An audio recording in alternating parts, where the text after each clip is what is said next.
Welcome to the GKW Good Karma Wrestling Year in Review Show. We've got a lot of different interviews we're going to look back on that we had throughout the course of the year. Of course, last week celebrating our 100th anniversary, our 100th episode.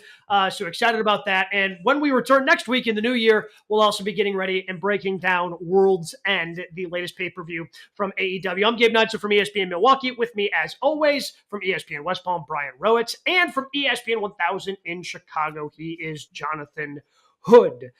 We had much debate trying to figure out which ones to narrow it down to. Year 2 of GKW. Last year, we may have played just a bunch of, all the ones that we did. A lot of great guests that we had throughout the course of the year in year 2. And of course, where we started in year 2 was with the great Ric Flair. This was a little bit after WrestleMania. He had a lot of things to talk about, a lot of things to share on the state of professional wrestling.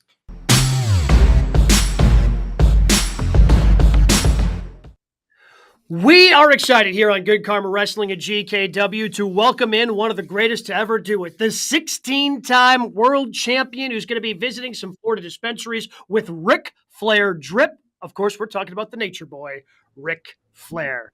Rick, thank you so much for the time, and we can talk about. Let's go ahead, Ric Flair drip. Like, how did this start? And you're going to be visiting some dispensaries if you happen to be in Florida over the next couple of weeks, correct? Actually, we drop on Thursday and Friday of next week. So I'll be in Jacksonville and Orlando. And I'm going to Miami Monday for a cannabis-related opportunity as well. What about this made you excited and you wanted to jump into it? I think Chad Bronstein, who's I report to directly, but actually he's I don't know. I get confused as to who the CEO is and who's the boss. But I work directly for Chad and Adam and Aristotle, the three of them, and they just Chad approached when we keep boats next to each other. Here's the Marriott, and asked me, and I had been approached probably 3 or 4 other times during over the last maybe 5 or 6 years, and I just didn't think that I didn't realize how socially acceptable it is, and I definitely had forgotten how popular it is. That makes sense. I mean, it is very popular. My God, and on top of that, it's very lucrative. It is the best thing that's ever happened to me in my entire career. So well, sort of along those lines. From a competitive standpoint, how do you find yourself sort of pushing yourself to make sure you're the best at this? You've been the best at so many things. How much do you find yourself wanting to be the best at this now? Well, I think if given the opportunity, I've always tried to be the best at whatever endeavor I put myself in, and I think the packaging and the fact that I can use my trademarks, sayings like woo and all that. The edibles will be called woo chews, and just the whole presentation I think is spectacular. And of course they're responsible for all of it, but I'm really taken back by how well it's doing. So with WrestleMania weekend, you got to be there on the Friday because you were inducting the Great Muta into the WWE Hall of Fame. What did that mean to you to be able to come back and be able to induct someone like the Great Muta? Well, it's my 8th time there, so I think it's fantastic. I was very excited that they invited me. I've been inducted twice myself, and I've inducted Harley Race, Roddy Piper, Sting, Steamboat, Muta, and then myself twice. So no, I've not, but I've been inducted twice. So I think it's a great honor, and it's almost as recognizable as the fact of it's not compared to my world championships, but I think of the Hall of Fame as a great honor. Speaking of WrestleMania, commonplace in wrestling, you have a big show, and at the end of it, the name you're talking about stealing the show is a Flair. Charlotte Flair and Rio, one of the matches of the weekend. How proud did that make you watching this weekend? It was the best match of the weekend. I'm not going to. You're not going to get me to budge on that. We agree. Don't worry. I was extremely proud of her. My gosh, who wouldn't be? Did you guys see it? Oh, it was spectacular. It was spectacular. We all said it was our match of the weekend as well. So you're not alone there. That German off the second rope where she rotated. Come on. What you mentioned, in terms of being in the Hall of Fame and your World Championships, where does her career rank? Because every time she's in WrestleMania, Rick, she's in like the women's main event picture. She's actually main evented a couple of times, and she's always in the title picture every year when WrestleMania comes around. That's how good she is. It just speaks volumes for how good she is. I mean, there's no other way to put it. And she gets better. She's better now than she was 2 years ago. And she just keeps getting better. She's driven to be in a league of her own, and she is. Rick, it was interesting that the opportunity, the a little bit of advantage she has that she's wrestled, so many of the girls that aren't there now that have come and gone, and you pick up a little bit from everybody you learn along the way that has something to offer. That's what makes you better. And then she sits back and thinks about what she can do that nobody else can do, and she does it. I never thought she would try that German. If she was 5'4", I could see it all day long. But at 5'10", that's a huge bump. Mm-hmm. I mean, you can land on your head and break your neck, and just as easily as you can land frontwards. So every time she does stuff like that, I think it's like the first time she did the corkscrew moonsault. She just separated herself from everybody else. Keep in mind again that she's 5'10" and 150 pounds. Those things are performed a lot harder to perform when you're 5'5" and 105 pounds or 10 pounds. Which is taking nothing away from the smaller girls. It just makes her. It just shows up what a superb athlete she is. How's she doing now, Rick? How much time is she going to take away from the ring after WrestleMania? I don't know. I tell you, I think it's important that she takes her private life very, very seriously. When she's away, I mean, we just talk, but I don't ask her questions about her private life. We need a break sometimes from wrestling. We do talk about wrestling, when something big is coming up, but her private life is her private life. I mean, I know where they're going. I'm just not gonna. I know where they are and what they're doing. I'm just not gonna discuss it. And we just don't talk about business anymore. I mean, we do enough of that, and our relationship is so special. We've gotten around that.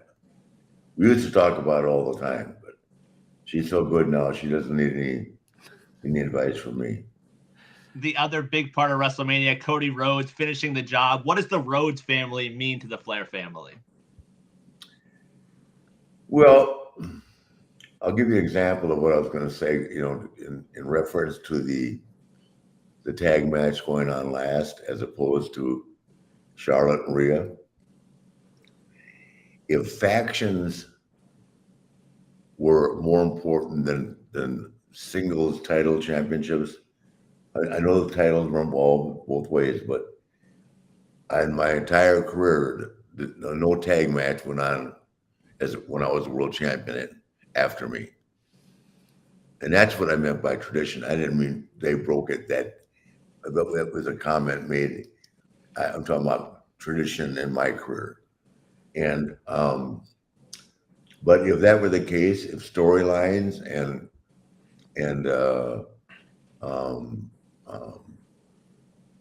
if storylines are more important than the value of putting a traditional, like Cody won the men's Royal Rumble, he wrestles Roman. And Rhea worked just as hard, if not harder, to win the women's, and then she's in the semi-main event. I don't agree with that, because if storylines were the best, then anybody that Dusty Rhodes was in the ring with against the Horsemen, Dusty and Sting against the Horsemen, Dusty and Nikita against the Horsemen, Dusty and Nikita, Dusty and the Road Warriors, that would have gone on. That would have gone on before me. It never did. because there was no greater faction, no greater storyline than the Rhodes and the Flairs and the Horsemen. That's where that comment's coming from. Gotcha. If a storyline means more than the belt, than the single championship match, see, they don't talk about. They'll mention how many times somebody won the world tag team titles, but it doesn't carry the same weight as John Cena or Ric Flair. Now Charlotte's 14. I mean, I'm very confident she'll break our record. Yeah. I mean, very, very possible as well. Speaking of factions, I mean, it seemed like for a while factions didn't mean as much in professional wrestling, but now we see it more, whether it's AEW and the Blackpool Combat Club or the trios titles that they have over there. Obviously, the Bloodline over the last 2.5 years in WWE. As someone who is in the most famous faction of all time in the Four Horsemen, do you like that factions are becoming more prevalent in today's professional wrestling? Well, I like it from the standpoint that, Roman's the flagship, and I think Roman's phenomenal. I love the Usos. I mean, and I'm not talking about who could outwork anybody. I'm just talking about tradition, okay? Mm-hmm. The Usos are phenomenal workers. I love Kevin Owens. Sammy's good. Roman's a great flagship for our company. But I think so. I think the storylines like that, I like it because they're getting more people involved. And it's such a hard industry to get a break in. I mean, the best thing they ever did with Dominic was put them together. And Dominic has got a ton of talent. I mean, he does, but turning him heel, and that was great. And I mean, you would have never expected that from him a year ago, correct? 100%. No. And look at him now; he's fabulous, as is his dad. Rick, I tell Brian up here and Gabe a lot about the territory days because that's how I grew up. Grew up in Chicago, so I'm a Vern Gagne guy, AWA guy. Yeah. I was always wondering if you didn't hang your hat in Charlotte and decide to be a Charlotte guy and a Jim Crockett guy, would you have lived full time for Eddie Graham in Florida? Was that your second choice? No. I would have. I never even thought about it after leaving. The Carolinas were it. Mm-hmm. I mean, Eddie had a nice territory, but the Carolinas were just starting to grow when I got there. And by the time I left, by the time they sold the company, we were settling out Philadelphia, Baltimore, and we got in that lousy building. Not the Capitol Center, but when we got to DC, we were selling that out. So.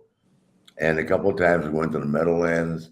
Yeah. I don't know if that was Crockett or WCW, but anyway, we did very well there. So I think I've said this 1,000 times, if the Crockett's had stayed east of the Mississippi, we'd still be in business. How was it like wrestling in Florida though for you? Until Turner was great. The Super Channel was great, and it reached a few people on the West Coast. But if it had been the strength that it is now, the cable wasn't that strong back then. So I'm just saying, and during that time frame, but we were on there now because the collection of talent we had was every bit as good as Vince's. My God, Rock and Roll, Midnight. I mean, Road Warriors. We had it all. And we had Dusty doing a brilliant job of booking.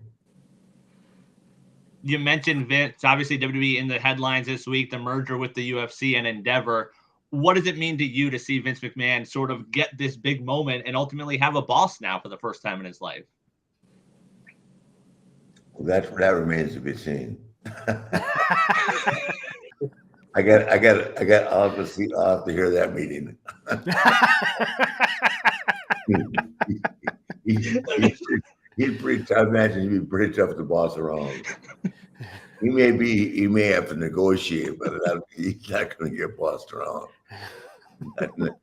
No chance. You got to be kidding me. I love Dana, and Dana's pretty tough too. I understand. I've never had to negotiate with him, but Vince McMahon been around a long time, guys, and he's just a great guy. And I just hope that they, I don't want to see the same thing, and I don't think it can possibly. Vince is too smart for that, but I don't want to see the Endeavor people take over wrestling. It's a different animal. Where Ted just hired all his friends to run WCW, and it just failed miserably. And then, the other guy that ran the business like it was an ATM, and that's why they're not there today. Not because of lack of talent. You just can't pay people that aren't worth what they think they are 10 times. Does that make sense? Oh, yeah. Mm-hmm. I mean, we're talking as a ESPN. I cannot explain, I cannot understand how Ben Simmons is getting a paycheck. Brian Williamson, they're getting $1 million to sit home. Mm-hmm. No, not a million, millions. Millions. Yeah. Millions. Yes. Lots of S's there. Zion, I get, because it's a legitimate injury. He's a big guy. But Ben, I mean, I respect. He was my favorite in college, but man, the pros have been rough for him. But they always get paid. I wish I knew where the money came from. And by the way, since we're talking sports, let's do it. LeBron James is still the best basketball player alive today. And if you don't think he is, how does a guy average 30 points a game at 38? 9 rebounds and 8 assists, or 32. What's he averaging? 32 a game? Yeah. Yeah. Okay. And he's not the best anymore. What a joke. He's so far better than everybody else. That's unbelievable. And you know what else? Tomorrow, if you want to go in the NFL draft, you could be the best tight end in football. Yeah. What do you have? 88 touchdowns in high school? Yeah, but before he decided to stop playing and focus on basketball. Yeah. Is the NBA, is basketball the sport you pay attention to the most then? I love it during playoff season, yeah. Mm-hmm. I love the Lakers. I gotta have a guy that I like, and I love Michael. He grew up in Wilmington, North Carolina. I met him when I was 19. So of course I love the Bulls, as everybody did. But I met LeBron when he was 18. He used to come out to the Richfield. It was at a big, we called the White Elephant in Cleveland. It was that old arena, in the middle of nowhere, with his friends, and watch the matches. And then I've had an opportunity to meet him a couple other times. Phenomenal guy. But man, what an athlete. Holy Christ. You guys ever see when he used to hold his own slam dunk contest? When he'd throw the ball against him? Oh, yeah. Yeah. What do you think of the relationship in the women's? I don't want to hurt anybody's feelings. What do you think of the relationship in the women's game, how it's grown in college basketball? Reese and Caitlin Clark. I love it. That's good. It's good heat, isn't it? The attitude. I love it. Yeah. Great. Caitlin started it, though. Yeah. Yes. She sure did. Isn't it amazing, though, about how much of those pro wrestling things make their way into, obviously everything that you've done, but now, John Cena and the You Can't See Me, it's made its way into the women's basketball. I know. Well, John's a big player, making no mistake. I got a lot of time for John Cena. He's been very influential. And, it's a big role to jump in John's shoes, and Roman has done a great job. As a wrestling guy, how proud does it make you to see the Cenas, the Batistas, the Rocks of the world that go out there that sort of use wrestling as their jumping off point, but are, mega stars now? Yeah. Well, I'm not surprised by any of that. Dave has always been very clever. His new movie just came out this week, I think, right? Another Guardian thing. Didn't that come out? Yeah, Guardian just soon. They have that Knock on the Cabin that's out there now. He's all over the place. He has done such great stuff. I'm not surprised at all by that. He's a very determined, really smart guy. He had a tough upbringing, so he's taken advantage of the things that have come his way, and he's done a great job with them. And John John he's Mr. Wonderful. And what John has been able to be successful at, he is so committed and works so hard. Very, very similar to Dwayne. You know, Dwayne's nonstop, one movie after another. I love it. And to arguably be the biggest star in Hollywood, saying a lot. So taking Charlotte out of it, who do you enjoy watching now? Who are some of the favorites that you have in professional wrestling that you want to and enjoy when you kick back on the couch and turn on professional wrestling? Who do you like watching? Aside from Charlotte, well, I like watching all of them. I mean, it's part of my life. I think everybody that's up on the roster is good, and I enjoy them all. I mean, I can tell the ones that are comfortable in their role and the ones that are trying to figure their way around. Does that make sense? Mm-hmm. Yeah. But I like that faction with the Dominic. I love the Usos. I like the Bloodline. I don't know what they're going to do with that if they keep going, but as long as it's working, stay with it, right? Yeah. And one of my big time favorites is Brock. I love Brock. Yeah, it's Brock. He's a hell of an athlete, guys. I mean, Brock Lesnar is a world class athlete and a badass. Yeah. I think just to get that tattoo on your sternum, that just kind of tells him how big of a badass he is. I can't imagine getting that. Brock Lesnar spells badass. Rick, not only you as a wrestler, but also he's today's version of our Harley Race. Wow. And no one was tougher than Harley Race. Yes. Yeah, if you grabbed a hold of Harley Race, you were going to lose an eye. You get a ear missing, a nose bitten off. You weren't getting out of there easy. Rick, you got to give us a Harley Race story. I've heard you say a few. Can you give us one story with Harley in the locker room? Okay, do you remember Kurt Hennig? Yes. Okay, so Kurt was just breaking into Minneapolis, and Larry, his father, sent him, or Vern sent him to Bob Geigel in Harley's territory. And this is the way I've got two great ones. Okay, this is so Kurt Hennig. I'm Kurt now. Hi, Mr. Race. What do you want to do for a finish tonight? Or what are we doing for a finish tonight? What's your finish, kid? Dropping off a top rope. I'll move. That's the best. Better one than that. This is the best. So Triple H had just come into Atlanta, right? And Harley was managing Leon Vader there, right? Oh. And so now I'm Hunter again now. I said, Hunter, Harley, this is Paul Levesque. He's going to be a part of the company now. Harley shook his hand and didn't stand up or anything. Said,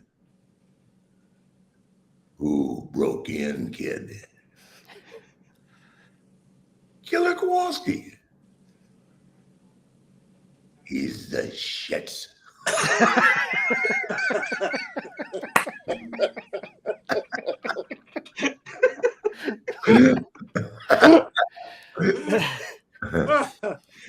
Oh, that's the best.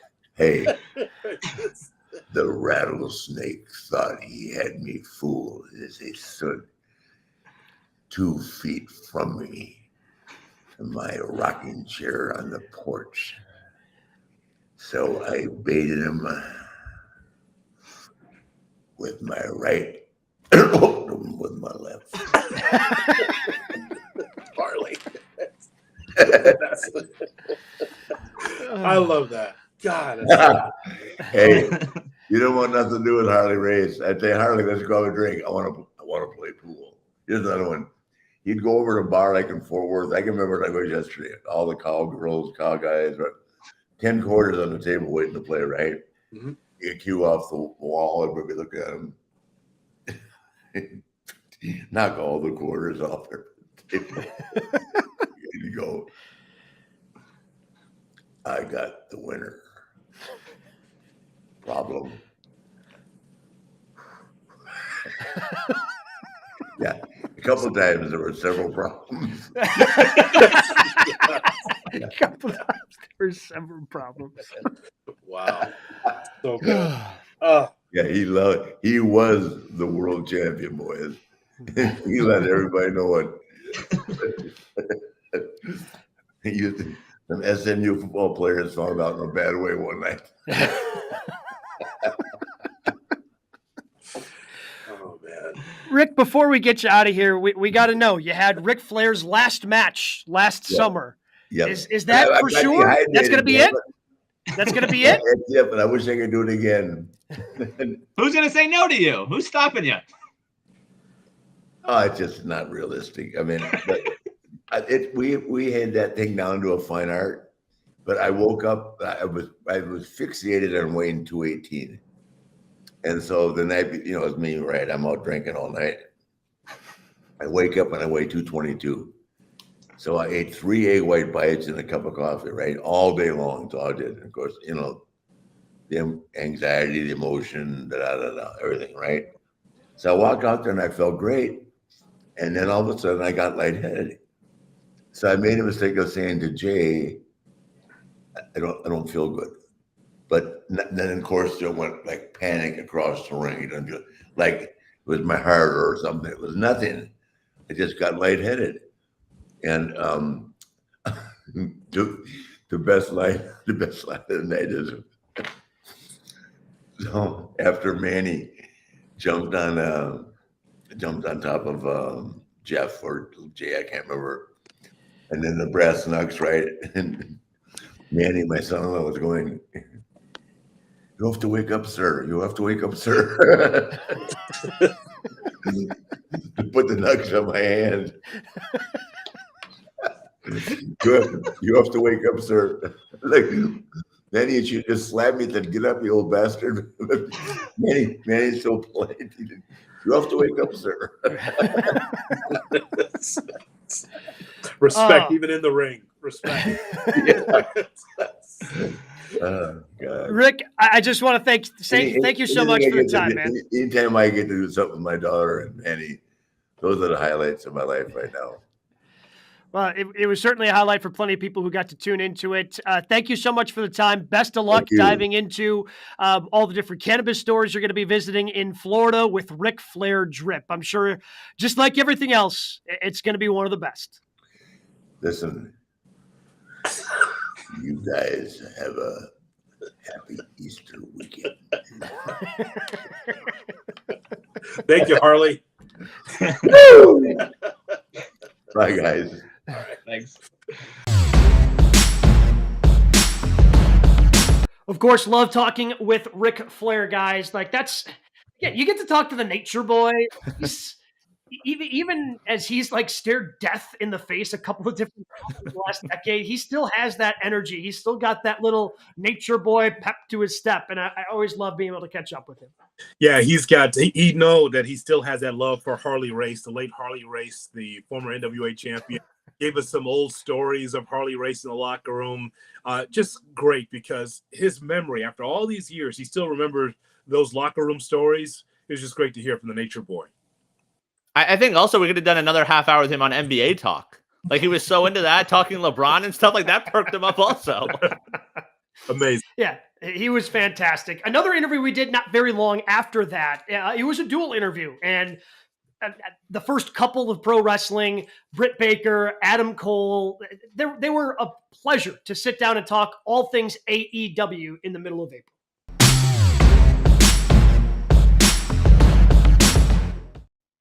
Excited here on GKW to welcome in our next two guests, because not only are they stars in AEW, they are stars of the new AEW All Access show, which you can catch after Dynamite on Wednesday nights on TBS. Please welcome in Dr. Britt Baker, DMD, and Adam Cole. So let's just start with the show. You guys are two of the more front-facing folks in AEW already. What was intriguing about, kind of lifting up the curtain and letting fans into your lives even more with AEW All Access? I guess because it's something that I would love to watch as a professional wrestling fan. That's something that I think would be super intriguing and interesting. And you always want to know what you're not supposed to know. And in professional wrestling, you're not supposed to know what goes on behind the scenes. And I think that's really kind of the selling point for me, is to be a part of something that fans are gonna find entertaining. Yeah, for sure. Adam, for you, what was it like sort of diving into that? I feel like you sort of have reality TV experience with being the elite and going through all that. So what was it like jumping into this world now? This was actually really scary for me. So generally, for the most part, when it comes to my private life, I am pretty private. So I was unsure if I wanted to do this even in the first place. But then when this career-threatening injury happened, I was sitting back and thinking about all the support that I had from so many of the fans who had no clue what was going on with me.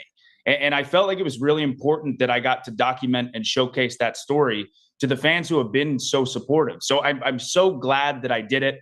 The first few days, it was interesting always having a camera in your face, while at the same time wondering if I was ever going to wrestle again. That was pretty challenging. But as time went on, again, this show captures the ups and the downs, and you're going to get to see the real me. You got to cut that very impassioned promo when you did return, kind of announcing, this whole thing, that your match was going to take place right before the first ever AEW All Access. And you did, you mentioned the fans and how supportive they were. How supportive was everybody in your inner circle, Britt included, to help you get through what was, as you've described, a very scary moment in your life? Yeah, I was going to say, one of the biggest questions I get asked is what did I learn the most from doing this show? And it is the unbelievable support system that I have. Again, Britt was by my side every single step of the way. I don't know if I would have gotten through it without her. And on top of that, my family was so incredibly supportive. My friends, the love and support that I had from that inner circle was vital. Was absolutely vital, because generally I'm a pretty optimistic person, but this was a low point for me in my life. Wondering if the 9-year-old kid who had a dream of being a pro wrestler, wondering if that was over at 33 years old was a very tough pill to swallow. So without them, I don't know if I would have gotten through it. I'm so thankful. Britt, on the flip side of that, what was that feeling like for you a couple weeks ago to see him in the ring actually getting to wrestle again? I was terrified. I was watching in the back on one of the screens with the Young Bucks, and we were kind of all just like holding our breath every time he hit the mat. Like, oh my gosh, is he going to be okay? Is he going to be okay? It's scary. It really is, because when you remember, professional wrestling is inches away from something terrible happening, something going terribly wrong. And when, with his injury, you just realize how precious it is and how precious life is. And it puts everything into perspective. Yeah. Adam, you made your AEW debut the same night as Bryan Danielson. Were you able to ever talk to him and kind of draw on similar experiences about trying to work your way back after suffering some pretty serious injuries? I was. And again, when I talk about the people who were incredibly helpful, Bryan Danielson absolutely was one of them. Again, considering what he went through. And on top of that, he reached out, which I thought was so kind and so thoughtful of him, because he understood in a lot of ways what I was going through. So yeah, Bryan was incredibly resourceful and very, very helpful to me in my recovery process. Britt, when it comes to this show, I think it's giving people a peek behind the scenes that it isn't just a character about you being a dentist. You are a dentist. What is that like when you have someone come in and they recognize you, like, wait, didn't I watch you on TV last night? What are some of those experiences like for you in the office? Well, it's never accidental. They're never like, oh, I see you. They know exactly who I am, and that's why they're coming in. It's definitely probably the most challenging part of being a dentist for me, because they don't make classes or courses on how to handle being a famous wrestler in a dental office and having fans come to your office. And it's hard. It really is hard, because you want to respect the fans, and I appreciate them, and I love them more than anything, but that's not what the dental office is for. The dental office is to treat patients and people that need help and need care, not autographs. Why is it so important to you to keep the practice? Because again, like being a professional wrestler is a full-time job, as is having, being a dentist. Why was it so important for you to have both of those things in your life? Because I worked so hard to get to where I am in both careers, and dental school is something. It took 8 years to be a dentist, and I put so much time and energy, and it was so hard for me to balance both training to be a wrestler and going to dental school. And just to close the door on that would be, it's something that I'm not ready to do, just because it's still new to me. I've only been a dentist for a few years now, and it's not something that I'm sick of. I still love it, and it just comes down to I put way too much into it. Adam, for you don't have a dentist office for fans to visit you at, but what are some of the weirdest places you've had people hit you with a bebe when you're just walking around unexpectedly? Oh my man. goodness. I mean, the one that sticks out fresh in my mind is I was in an airport using the restroom and someone decided to yell it out while I was in the bathroom. No. Yeah, I've had some weird locations before, but I think in the bathroom has got to be the weirdest. That's got to be the weirdest.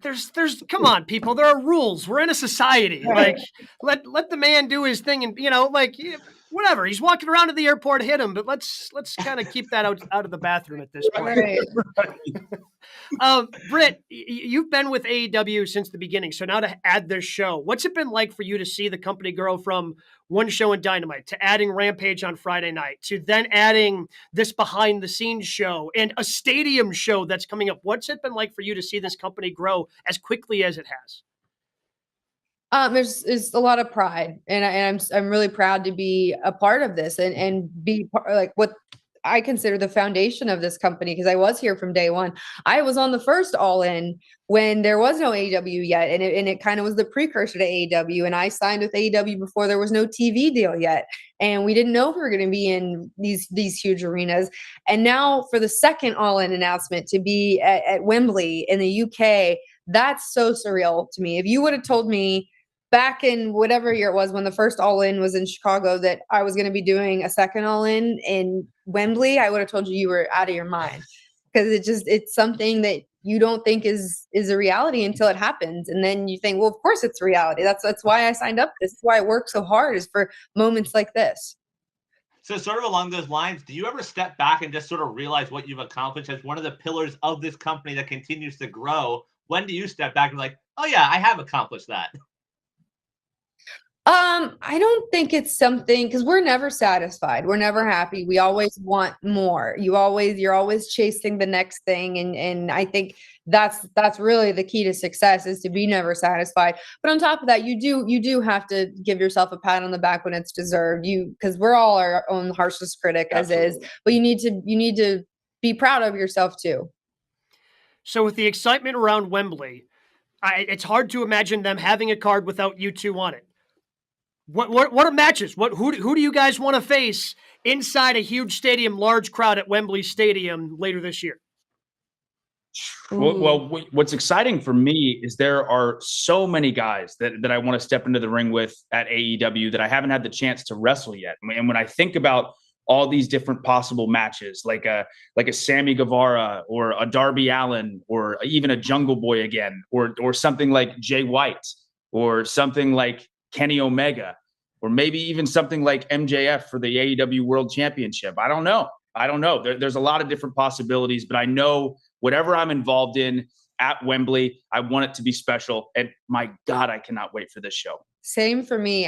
There's no one I wouldn't want to wrestle at Wembley. Just to be a part of the show and part of the whole process it's so exciting.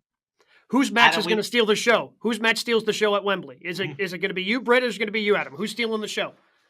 Mine. Ooh. For sure mine. Hers. Okay.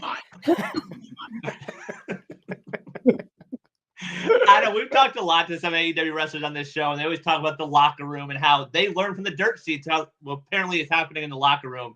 You work with a lot of your friends now. On the positive side, what is your favorite part about the AEW locker room? Oh, yeah, absolutely. The camaraderie for sure. Again, being able to, because for the longest time, when me and Britt first started dating, we were in like a long distance relationship. And then for years, I worked for another company. So we would really barely see each other lots of times. So now to be able to travel with her, share a hotel room, pass her in the hallway, even if it's for 10 seconds, is amazing. On top of that, again, I have so many of my friends there: Matt and Nick Jackson, Kenny Omega. The crew there is just unbelievable. These are guys that I've known for years and years and years of my life. So being able to see them again, spend time with them, laugh with them, it's wonderful. It's amazing. Another big show for AEW is going to be Forbidden Door. And with New Japan, Britt, they're adding now women to their roster. How much hope is there that now we can see more women's matches as part of these Forbidden Door pay-per-views? Of course, and that's all the women's division wants, is we want to be included in these huge moments, these huge shows, these huge cards. And there's no reason now that we shouldn't be and won't be. From a wrestling standpoint, what do you two learn from each other in terms of wrestling in the ring? For me, I constantly feel like, because me and Britt really communicate a lot in regards to pro wrestling, whether it's pitching different ideas or different thoughts that we both have. Whether it's, I would like to think that I've helped teach Britt a lot, but I can also say that she's done the same for me. And even like one specific example is like presentation of what I wear to the ring. For years and years and years, I wore very similar kind of plain stuff. I still liked it, but still there was the stuff that Britt wears is so spectacular and stands out so much that now, as time has gone on, I'm starting to wear more intricate jackets and trunks and knee pads and things like that. So I think she's really helped my presentation quite a bit. Yeah. And he, something that I think everybody in the professional wrestling world would say about him is he's just able to adjust to anything and just go with the flow, and nothing throws him off his game. And that's something that it's admirable. It really is. All right, before we get you out of here, what's been the career highlight in AEW? What's the one that you're trying to chase and get that high back again? I'll tell you what, for me, right off the bat, and it's one that just happened.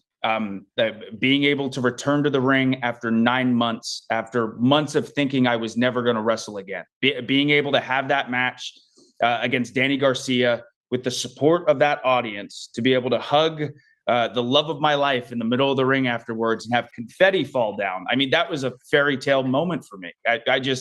There's nothing I love more than pro wrestling. And when you think it's gone, it's very, very scary. So the fact that it's back now, I mean, my God, could not be happier.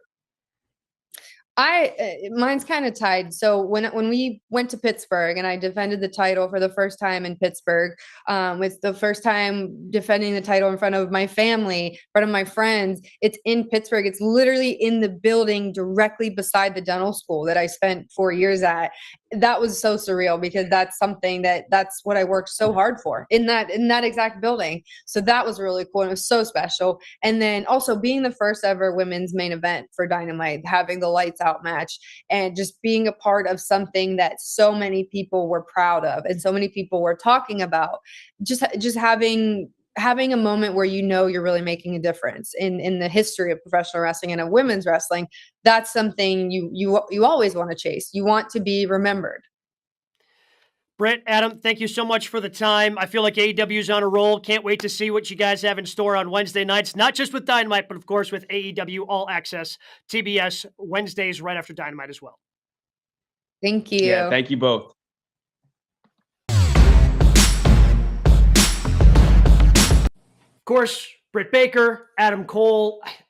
I'm hoping in 2024 we get more Britt Baker. Clearly, I think we're going to get more Adam Cole once he gets healthy once again and is able to recover from the broken foot. But those two, just such a big part of what AEW does. Hey, we might get a little Britt Baker at the end of the year on December 30th on Long Island.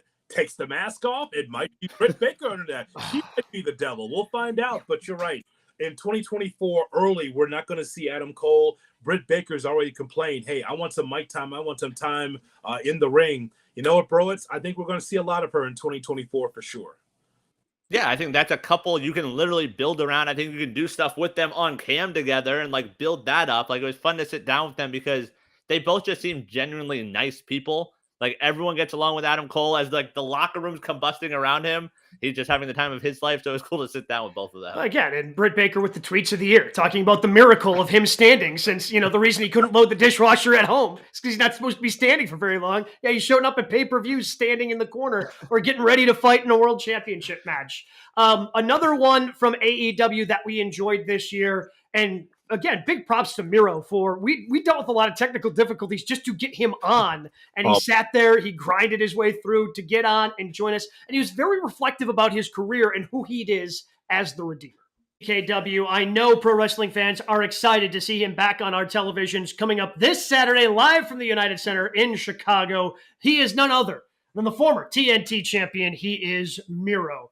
Miro, thank you so much for the time, man, and jumping on with us on GKW. Of course. Thank you for having me. I love talking to you guys.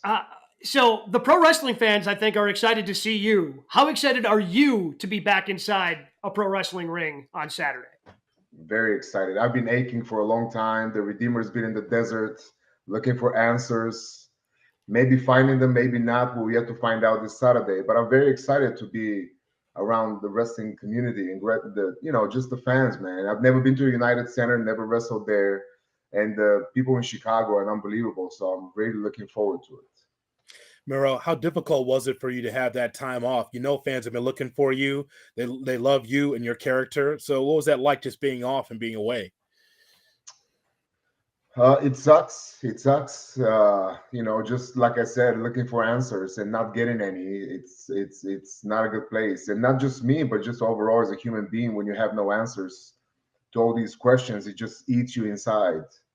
And I had quite a long time to eat myself. And even though I'm still 260 pounds, I ate quite a bit.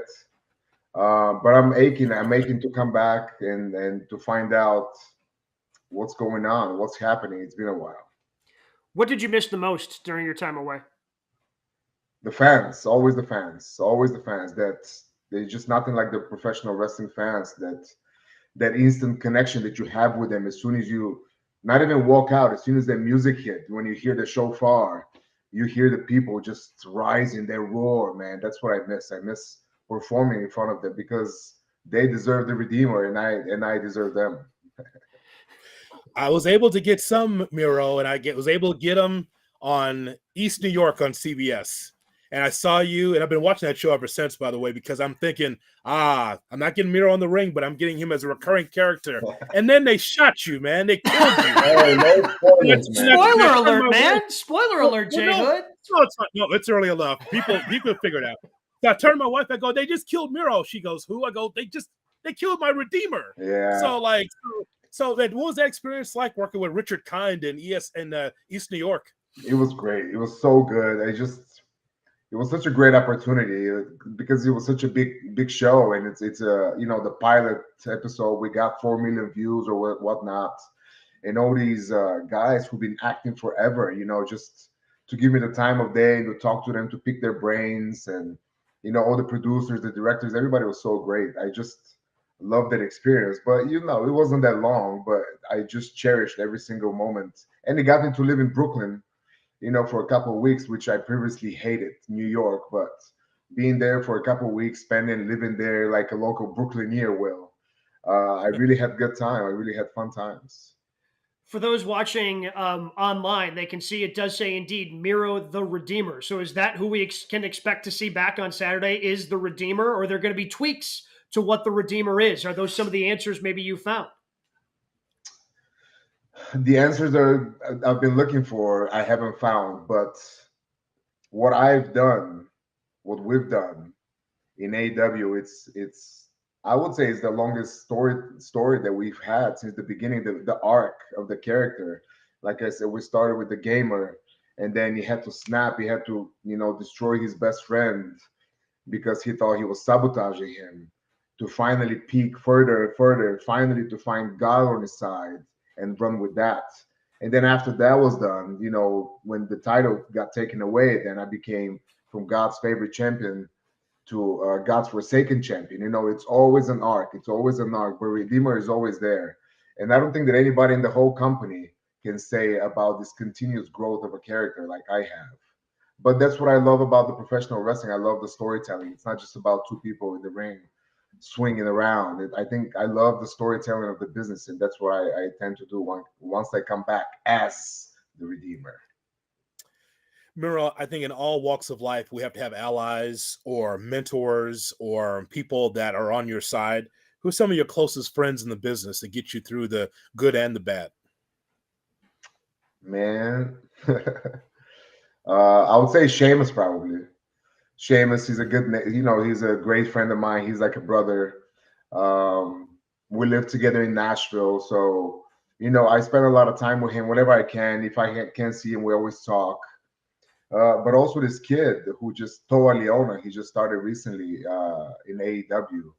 He's a guy who was hungry, who came and asked me for advice and for help. And that was maybe a couple of years ago. And ever since, like, we kind of been training together in the gym, in the ring. And I'm trying to show him, share my experience with him. And he's become like a really, really, really good friend of mine, as well as somebody that I can, give some knowledge if he wants to listen, and he does. So now that Miro the Redeemer is coming back again Saturday, it's going to be a part of Collision on TNT, the new show AEW is launching. Who are some of the stories, what are some of the stories you want to tell? Who are some of the people you want to tell stories with now that you're going to be back? I really don't care. I don't have that pool. I just show up, I beat people, whatever they tell me. I write my promos, I deliver my promos, and everything else is up to him, to the man who sit on top of that chair. I'm not that guy that, I want to work with this guy or with this guy or with that guy. No, man, just give me your best. I'll take them all. With that being said, like I said, it's all about the story. It's not just about who you're fighting. It's about the story, how you get there. Let's get there in a way that people are going to be intrigued by it. And let's have a good match after. But I'm interested in the storytelling as well. Miro, we haven't been able to talk to a lot of people about how difficult it was to wrestle during the pandemic. You made your debut during that time in AEW. So what was that like going through that? Again, very few fans or no fans, and you had to still be able to project and put your character out there. What was that like for you? Man, it was very interesting time.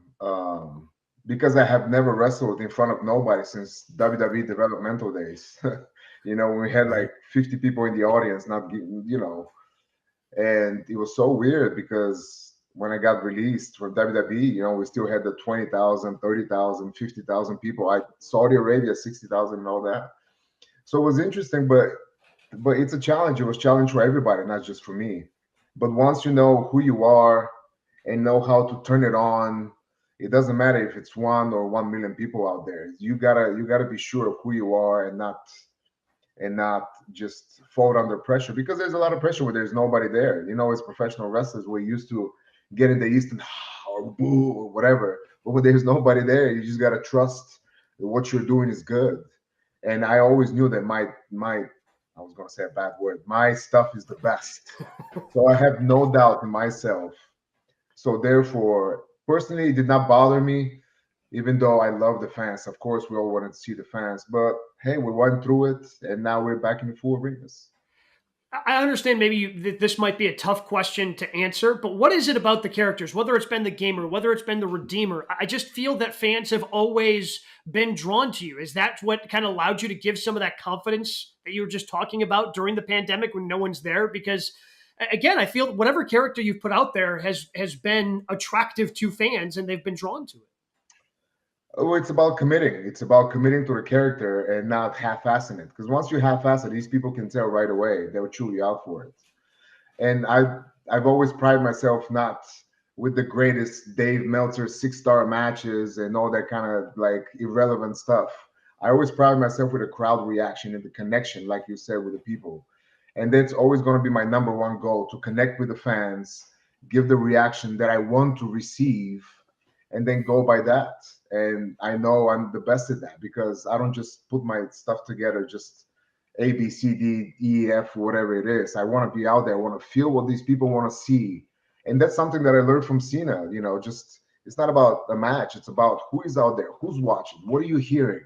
Is it low? Is it high? That's the things that I learned wrestling John Cena, 300 days, which some of these people don't even have that many matches. I've wrestled this man for years and years.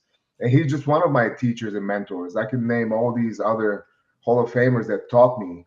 It's not just about the match, it's about the connection.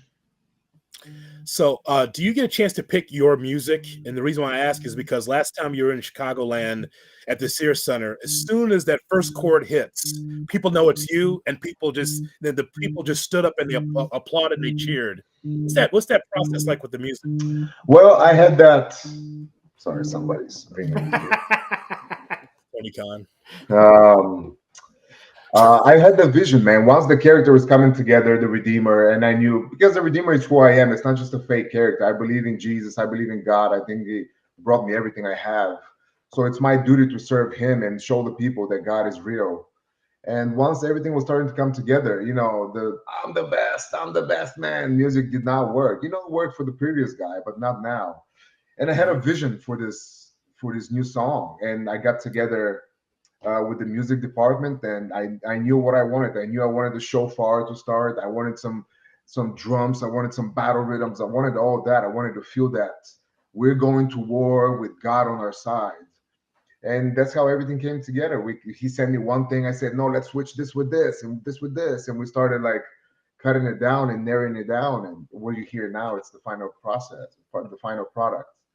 And I love my music, man. Before I love my Rusev music when I first started, but this is on a whole nother level. I think it suits me so well, and we've put in work, not just me, but the music department as well. And I thought it came out brilliantly. What are some of the other, you mentioned how much you love the storytelling aspect of what you do. What are some of the stories from the past that maybe you've drawn from to try to apply to modern day professional wrestling? I don't draw from the past stories. What happened in the past, stay in the past. Like people saying, oh, you should do the Rusev Day thing or the Miro Day. It's like, no, I don't. As much as that worked, it was great for that time, but I don't like doing the same gig twice. And we had, as far as stories, it's all about just searching within yourself. And it's not just even stories in wrestling. You can get stories from movies, from animation, from whatever it is. You can get stories, and it's not just the story just by itself. It's just you have to take, what is the good guy's motif? What is the bad guy? What is the in between? What is all these details? That's what I like telling. I like getting nothing and building it and just creating something and letting it unfold. And once you see that people love it too, it's like, man, like you have some kind of a verification. And that's why I was so excited about storytelling. I wrote a movie as well based on kind of a wrestling situation. It's just because when you have that creativity, you just want to lay it out somewhere. What is going to be in the ring, in the paper, in the ring, in the music, whatever it is. When you're creative, you have to stay creative. You have to get these juices keep flowing and flowing, because otherwise you get dumb. Hey, that's true. You remember that, Gabe? You get dumb if you don't move around and if you don't do stuff, right? Got to be creative. You gotta keep that brain circuit. Now I'm signed up for these brain classes, just to keep developing my brain. And I don't want to get no Alzheimer's, and I don't want to get all these things. I want to get smarter. I want to keep expanding my brain and expanding my capacity, creating these new neurons and all that kind of stuff. And it's all exciting process. What's that course like? Those brain classes? What was that detail? How do you take a brain class? Man, so back in the day when we shot Total Divas, we went to this place. It was called what was it called? I forgot. But anyways, we did the test, like a baseline, short-term memory, long-term memory, logistics, blah blah, everything and anything, and then they give you the result. And I was bottom on everything. I was like, man, this is not good. But that was a few years ago, and I kind of, you're busy, we travel. But now that I have a little more time, I'll say, hey, maybe I should revisit that. And I signed up, and it's a private class. It's a one-on-one on Zoom. It's an hour and a half, 3 days a week. And you do these tasks, these math equations, these reaction time, like these arrows that you gotta, what's pointing where and what, you gotta close your eyes to some things. open and see what's happening, close again. And all of this is just to help, like I said, the short-term memory, long-term memory, speed, reaction of your brain, creativity, and all that kind of stuff. And there's probably 20 or 30 different exercises that we do on a weekly basis that we split like in different amounts of time, like math without using no paper. You got to calculate everything in here. There's like, they say 25 plus 35. You got to give the answer. Then they give you a new number. You got to remember the second one, throw away the first one. And then it goes and goes and goes and goes. It's so many things, man. But I highly recommend it for people that they have. And, it's going to cost you a little bit of money. But I feel like, overall, it's just, I keep investing in myself. Could Sheamus pass that class? Oh, absolutely not. Let's not kid ourselves. He's taking way more bumps than I have. Oh, man. Miro, I feel like we have to ask, we're 15 minutes in, because not only is it your big return coming up on Saturday, but CM Punk also returning to an AEW ring on Saturday. What is your relationship like? What has it been like with CM Punk? I get along with him fine. I think every time we talk, I feel like we have a mutual respect. Yeah, so I've never had anything bad like engage with him. But everybody hears a whole bunch of things. But man, if you're not happy with something, just do whatever you want to do and then go cry in your mention. Like, I don't understand all the lashing out, but everybody's responsible for their own action. Like I said, I get along with him good. We've talked. We have great interactions, even though we had 2 or 3 of them. But yeah, I don't care. It's not. I look at myself. I don't look at other people's plate. That's what the Bible taught me. Don't look at other people's plates. Look at you, and take care of yourself. And everybody else, just all you can do is just pray for them, and whatever happens, happens. So the company is growing, as we know, because we're talking about AEW Collision every Saturday now on Warner Media. So it's Dynamite, it's Rampage, and now the show Collision. What do you think of the state of the company right now? It must be good. We have a 3rd show. It must be really good, because I don't think the Warner Brothers would have given us a 3rd show if we sucked. So I feel like there's a high demand on the show. Whether the ratings, everybody's so crazy about his ratings, man. It's so annoying that it's unbelievable. But I guess today's game, it's about these numbers and ratings. But I guess we're doing well. They're giving us this Saturday show that it's live, and it's the first live Saturday show in 20-some years. So we must be doing something right. And I'm excited to be on it, to be honest. I would rather be on Collision than on Dynamite or Rampage. Why is that? Because it's new, it's fresh. Mm-hmm. People want to see new and fresh. And I already been to Dynamite. I did what I had to do. I became champion there. I did it all. And now let's get the new thing, man. And if there's going to be like a roster like dedicated to each side or whatnot, I think that's exciting as well. I stay in my house, you stay in yours. And when the time is right, let's connect and freaking destroy some things. But yeah. Get behind that, certainly. Just quickly then, what do you, because again, I feel like, yes, everybody, kind of focuses on those ratings. And even though I don't think anybody, A, if people knew how ratings were actually calculated, they wouldn't care as much. B, I don't know if people actually know what those numbers mean. But what do you look like? What does success look like to Miro the Redeemer? In life? Yeah. Yes. To be faithful to God, to I would say promote his name, to say that if you stay pure to your heart, you stay clean, your soul is clean, and you keep praying, that anything is possible. If a kid from Bulgaria can come, stay illegally, made his way to the biggest, grandest stage of them all, perform in front of 120,000 people, and it's all because of God, not because of what I've done. Without him, I would nothing. And that's what I want people to realize, that there's help, there's a higher being, higher help, that he can help anybody, but you have to ask. Miro, I certainly have enjoyed this conversation. Going to be rooting for you. Can't wait to see you Saturday night, Collision at the United Center down in Chicago. Yes, sir. See you all there.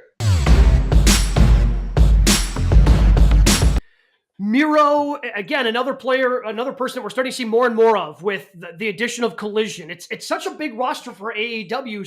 Some people can get lost at times.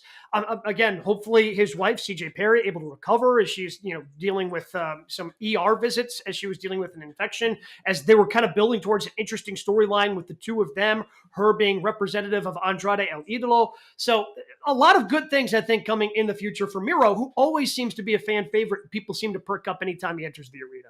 It's the slowest of slow burns for Miro. He finally comes back and he's trying to figure out his lot in life, Broets, and his wife, CJ, is managing Andrade. And I'm thinking, okay, it's got to be more than just Andrade. It's got to be a tag team. It's got to be other people. This is a slow burn. I don't know how the finish is for this storyline. Boy, it's taking a very, very slow turn on Collision. Yeah, I mean, it feels like a year ago, him and Hobbs, getting that meat chant going in Chicago and having one of the matches of the night. And it's still just sort of, stagnant. Like, he is a guy that should be in the world title picture, but they're still trying to figure it out, which is what AEW is right now. Somebody who was in the world title picture in both WWF and WCW joined us in January. Madusa had a lot of great stories kind of looking back at her past right around the time the Royal Rumble was ready to kick off.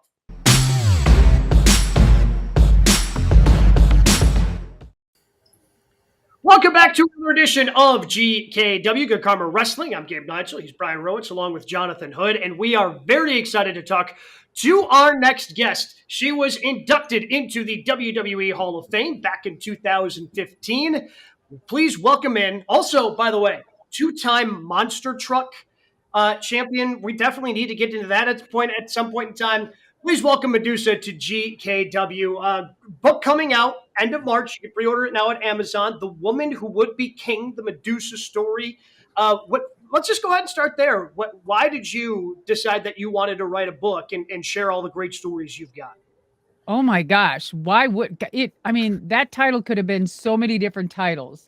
Chronicles of the Title in the Trash. Chronicles of the Road Story. Da-da-da-da-da. I mean, my goodness.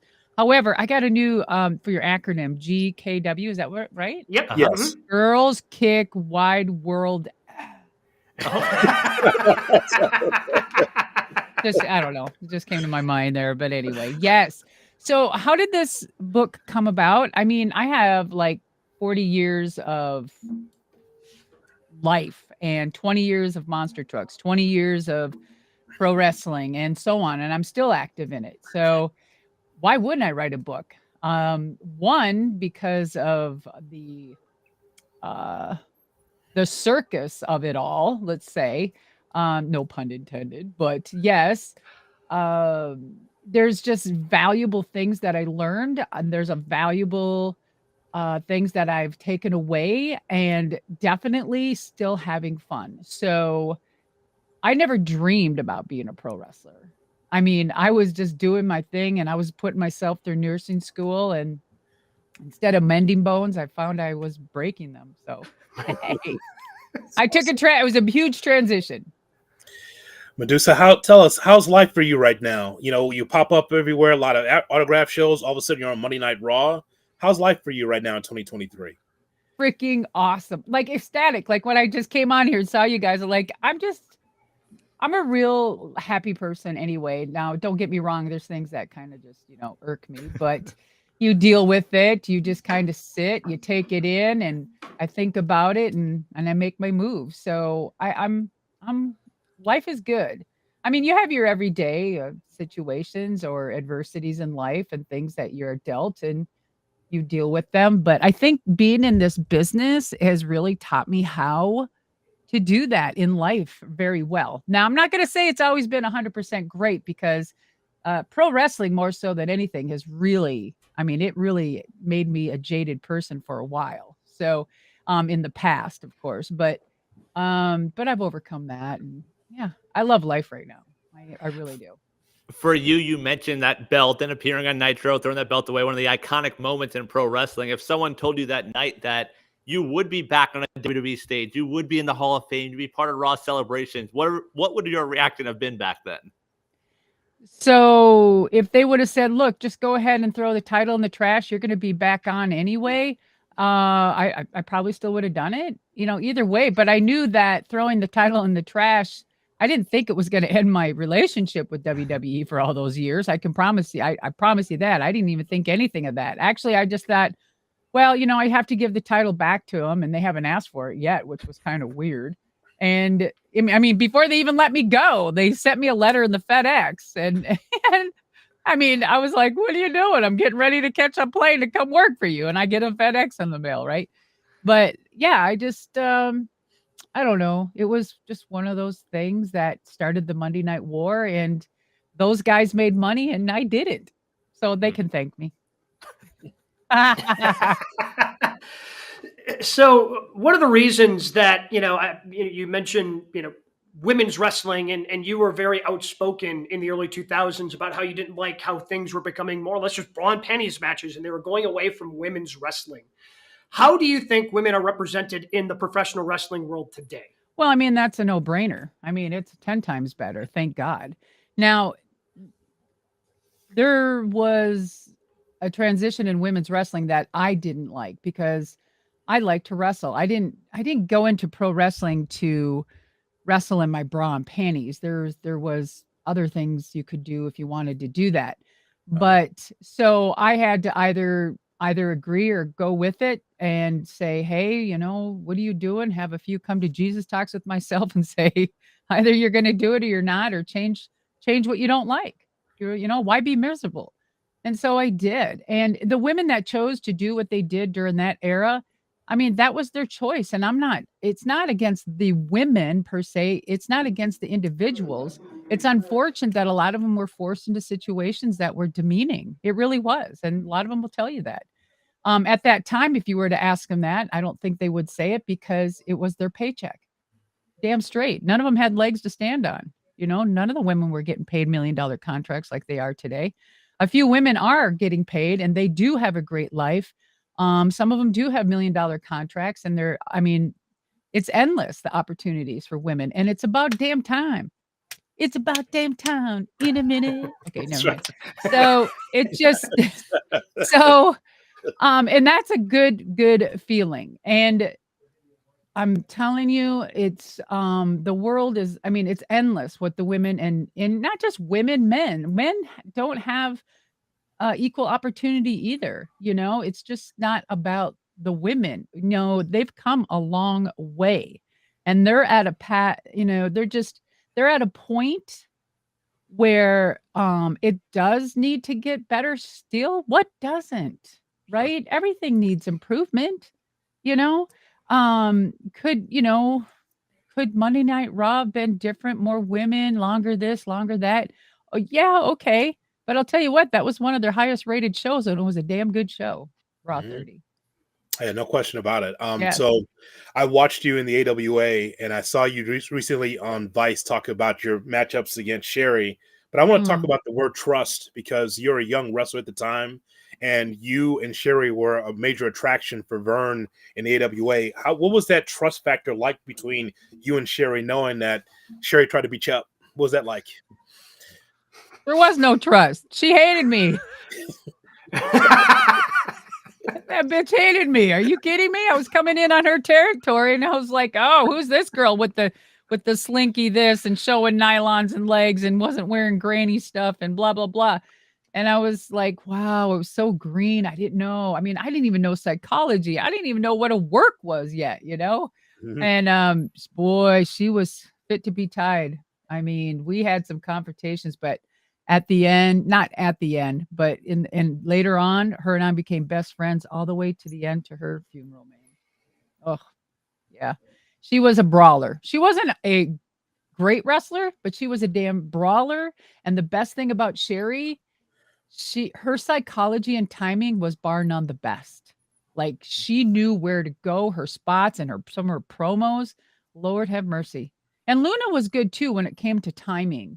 And her psychology. Luna was good at that too, very much so. When you do look at the current state of women's wrestling in both companies, and obviously, there's two major companies now, who are some of the women you wish you could step in the ring with? And, one last match, say, all right, this is who I want to square off with. Well, that's an often asked question. And when you think about it, and I would say the only, you know, thing I say is I haven't had a retirement match yet. You know, they could have done something with me in 2015. They almost had me and Paige wrestle. We were going to start to do something, which no one really knows. But that never came to fruition, and that would have been great. Like, oh my God, that would have been great. But yeah, I mean, we always see women from the Attitude Era forward, and I use that loudly and pronunciate it and make it known. But it's not towards anybody. It's not directed towards any individual. Let's get that straight there, clickbait people. And it just, it's from the Attitude Era. Y'all can say what you want, but you don't see any of the women from myself back ever. I'm the only one, really, that they do anything with.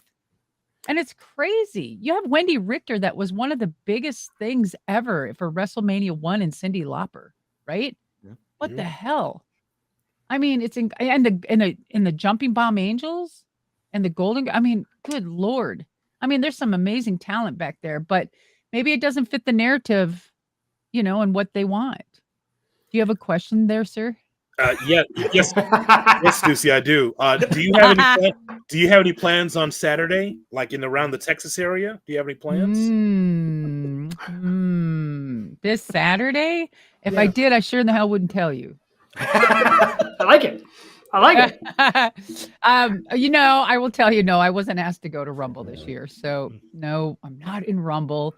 Unless I get a call. So when I did the NXT stint there it was me and Nora and Sean, for the table there. And I got asked back then to go to Monday Night Raw, right?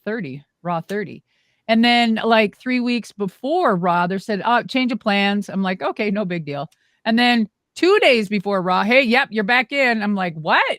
I'm busy. Shit. I mean, shoot. I'm busy. You can curse. Oh, okay. Whatever I'm busy. I'm busy. And I'm like, I'm going to have to move. Okay. And I didn't even ask, I'm just like, I'll probably go out there and wave, okay, whatever.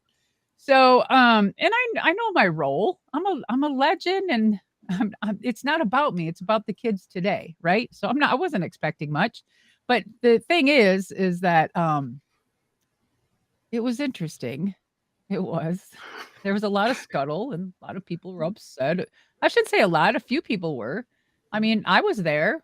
Why is anyone upset about that I didn't get any TV time? Maybe they should start bitching about that. Be concerned about the one legend that was there that didn't get any TV time, but all the other male legends did. Hello? Let's talk about that. Why is it all about the other crap? If they weren't there and that didn't happen, but at least one woman was there to represent and didn't get TV time, shouldn't that be a concern if we're pushing women's narrative, right? Absolutely. Wait, is there something you would have liked to do other than, sit there and play poker? Yeah, I don't even know how to play poker. I don't even know what the hell I was doing. Thank God it was scripted. I'm like DDP, what kind of hand is this? What are you gonna do? Shush, here comes the kid. I'm like, I don't know. Full house. It's so good. And then we had Bradshaw coming up on the side. He goes, "Oh my God, Deuce, you got the belt."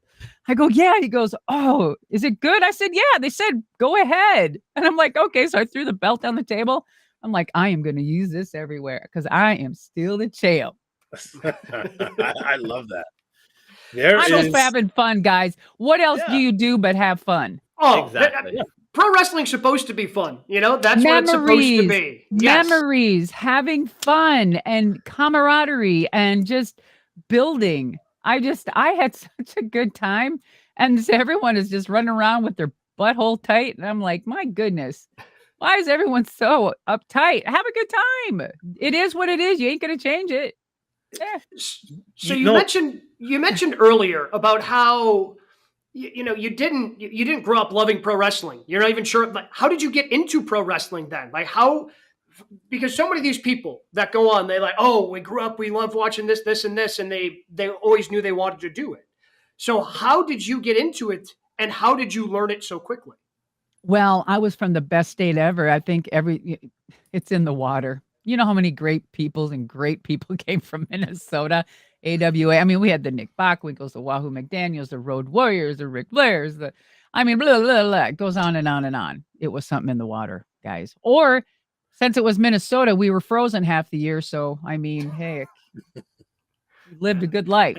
I'm in Wisconsin. I get it. Yeah. Okay, cheesehead. Go Vikings, skull. Oh, we suck this year. Oh. Damn it. Wow. Let me tell you, it's So so did hard we. being a Vikings fan. Oh my God. We'll get into that. Hold on. So let me tell you. Oh, this house during Vikings time. Oh my God. Okay, so why did I become a wrestler? I mean, I don't know, because this friend of mine was dating a Hollywood stunt coordinator, and he did all the stunt coordination for what's it, Burt Reynolds, and Dar Robinson was the one doing the stunts for Dar, or Dar was doing for Burt Reynolds, and Kai Michelson coordinated all of those. So my girlfriend was dating him, and this from Minnesota, and I'm like, oh, okay, cool. And then this guy just started staring at me, and I'm like, ooh, what a freak! My girlfriend's right here. This dude's probably trying to hit on me. What the hell? And finally, he just came up to me and said, oh, you should be in the entertainment business. I'm like, oh my God, now I've heard everything. You're a creep. This is what I'm saying in my head. And I'm like, you know what? I could be a stunt woman. I'm the biggest jock there is. I'm a gymnast, track and field star, blah, blah, blah. I'm a gearhead. I ride Harleys. And he's like, no, I was thinking pro wrestler. And I was like, oh my, are you kidding me? Ew. No. And then one thing led to another, introduced me to Ed Sharkey, and then you're just going to have to read my book. Oh, that's a great tease. Yeah. No, it gets good. Let me tell you, there's over 300 pages in that damn book. And how do you put 20 years of wrestling, 20 years of monster trucks in one book? You don't. So there's going to be others. Yeah. Okay. The Woman Who Would Be King, available Yes. now on Amazon. Madusa is our guest here on Good Karma Wrestling. I want to circle back to something you were talking about. And it's funny that you say it, because it was part of a promo with The Undertaker and LA Knight on that same show, Raw 30, where LA Knight said, hey, Undertaker, I heard you on the Joe Rogan podcast. You were talking about how the current locker room is, I don't know, tight or whatever. Did you notice the same when you were there as well? Like, there was where it didn't seem like it was fun. It was very much business. What do you mean? It was a little more laid back and having fun? Yeah. Yeah. What was it like? What was the locker room like? Yes. Yeah. I'm telling you, us legends had a room by ourselves. And when you put Hulk Hogan, Jimmy Hart, Ted DiBiase, the IRS, Papa, and Taker, and myself and Ric Flair in one room, oh, jeez, they'll look out. It was good. We were just kicking back, watching the show, and doing our part, of course. And yeah, it was fun. It was fun. It definitely is a different era. It has become more corporate. It is business compared to free falling when I was there. And but it was like a small little version, and now it's like a football field version. So there's just, it has expanded. Just think of a tree and the roots, and that's how it is. It's just so many avenues, so many opportunities. And I can see and feel that the kids feel the same way I did. You're scared, you're nervous, you're worried about your spot, you got to do good, and you're always, oh yeah, God, I don't miss that tension at all. Let me tell you, those ulcers, crying myself at sleep at night, forget it. You mentioned the book, including pro wrestling, including being, a pro monster truck driver. You look at your Wikipedia page, pro monster truck drivers listed as number 1, and you're also a professional wrestler. Which one do you identify as first? Well, I'm a crazy bitch anyway. So, and I'm a gearhead. I mean, my grandmother, she's 100, and she just retired her Harley at 88, which I have out my garage because I'm restoring it. Guys, she's a blessing. She's amazing. She runs up and down the stairs. She reupholsters furniture still. She drives her truck. Like I said, she's from Minnesota, so she's half frozen, half the year, dead half the year, comes alive. So, I mean, she's probably only 50. And I have her genes. So hopefully that is it. So I've got my Harleys out there. My husband has his. Yeah, I don't know. I'm crazy. Not crazy fun. Well, how do you get into monster trucks? Like, I guess I got to follow up there. I am. Okay. All right. I will. Okay. Monster truck. So I told you the scenario. This is all in my book. I told you the scenario where I just fed up with wrestling and I got a little win from some friends and the intel that, Vince may be buying WCW before anyone knew. And I'm like, that's it. I gave him my notice that I didn't want to. I'm out of here. Because if you were to take over, the name Madusa and everything could have rolled over. And I sure the hell, you ain't taking that. Nope. Been there, done that, not going to do it. So around 99 in the late fall, I got a call from a guy named Mike Weber. He is the COO of Fight TV. Amazing guy. He's like, Deuce, what are you doing? I'm like, Mike? Yeah. I go, where the hell are you? What have you been doing? He goes, I work for this company called Monster Jam. I said, what's a monster? What's a jam? What are you doing? He goes, it's these trucks and they're big tires. And he goes, Deuce, do you have a minute? I'm like, yeah. So he explained it to me. He goes, we need women. We don't have one woman driver. We don't have any women hardly in the audience. And I can't think of a better person to get in a monster truck and build this, the whole. And I'm like, oh my God. I said, I've never even seen one. I've never been in a monster, never been to a show. He goes, Deuce, let us fly you out and just test drive one with Dennis Anderson at Kill Devil Hills out there in Carolina. I'm like, okay. I'm just always, okay, I'll try that too. So they flew me out and I met Dennis. What a country boy, Southern boy. Let me tell you. Oh my God. And so they threw me out. Oh my God. They flew me out there and I get out there and I didn't know what to expect. I had these jacked up tennis shoe thingies and tight freaking jeans and looking like, good, like a wrestler, like I'm going on an interview. I wasn't planning on driving a damn truck. I didn't know what to bring. They didn't say anything. So here I am. They're like, try to suit her up. And I get in this truck and what a perfect marriage. One of my better marriages, except for now is my best. But yeah, me and monster trucks. Hell yeah. Oh my gosh. And let me tell you, when you got 1,800 horsepower underneath your butt, dude, it's insane. Insane. And it's loud and it's just, powerful. Yes. And so I never trained. I just test drove out there and I was a natural. Guys, there's a big story in my book about me first test driving and what happened. You're going to just, oh my God, you're going to. And so, yeah. So, and I got hired on the spot. They're like, you're hired. I'm like, what? Oh God, I didn't come out here I didn't know. So I got hired. And then a week or 2 weeks later, I was entertaining fans, 60,000 fans every weekend for the rest of my 20-year career. I never like trained. My training was in front of the people. But I guess that's so much adrenaline. I was just wondering, from wrestling to monster trucks, what was the adrenaline rush for you? Is it better for wrestling or for monster trucks? Well, both have their own. And they're ran the same, kind of like a circus, but it was real and competitive. Monster trucks was. Wrestling was entertainment. Monster trucks were real. So when I'm a very competitive person. I mean, at everything I do. And I'm not, this is very hard to say. It's like whatever I try or do, I was good at. Like if it was air hockey with my husband, I beat his ass all the time. He hates it. I'm a air hockey queen. I love air hockey. And it's just on right away. I'm in like competition mode. So knowing that, I was in. It was just natural. A woman is really quick off the light. It's her mechanism with that. Her reflex is just really good when it comes to the green light and her foot stuff. And I don't know what that is, but it has shown that it is. And I was really just quick off the light and good. And I wasn't scared. I had a little bit of fear, but not something that would ever hold me back. I didn't care. The forward to the book written by Paul Heyman. What did Paul mean to your career? Oh, everything. I wouldn't be sitting here talking to you if it wasn't for Paul believing me and giving me that opportunity. And the DA, the Dangerous Alliance, the most underrated faction ever. Agreed. Guys, I love it when he said on Raw 30, I was in the room popping when he mentioned DA. And I'm like, yeah, Dangerous Alliance. Way to go, Paul. Oh, wait a minute. That's the third time he's mentioned something. Wait, what's up? What's coming up? Wait a minute, I gotta pay attention. What? Yeah.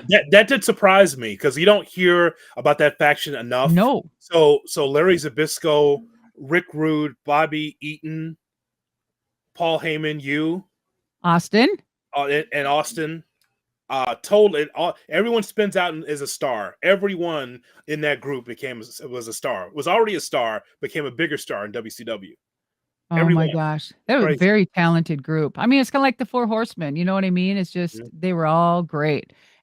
Factions are good. You know, you had, every single one had a great meaning, and they had and what they did and carried on, and everyone was different, actually. We were like espionage. This was espionage. Is that what you said?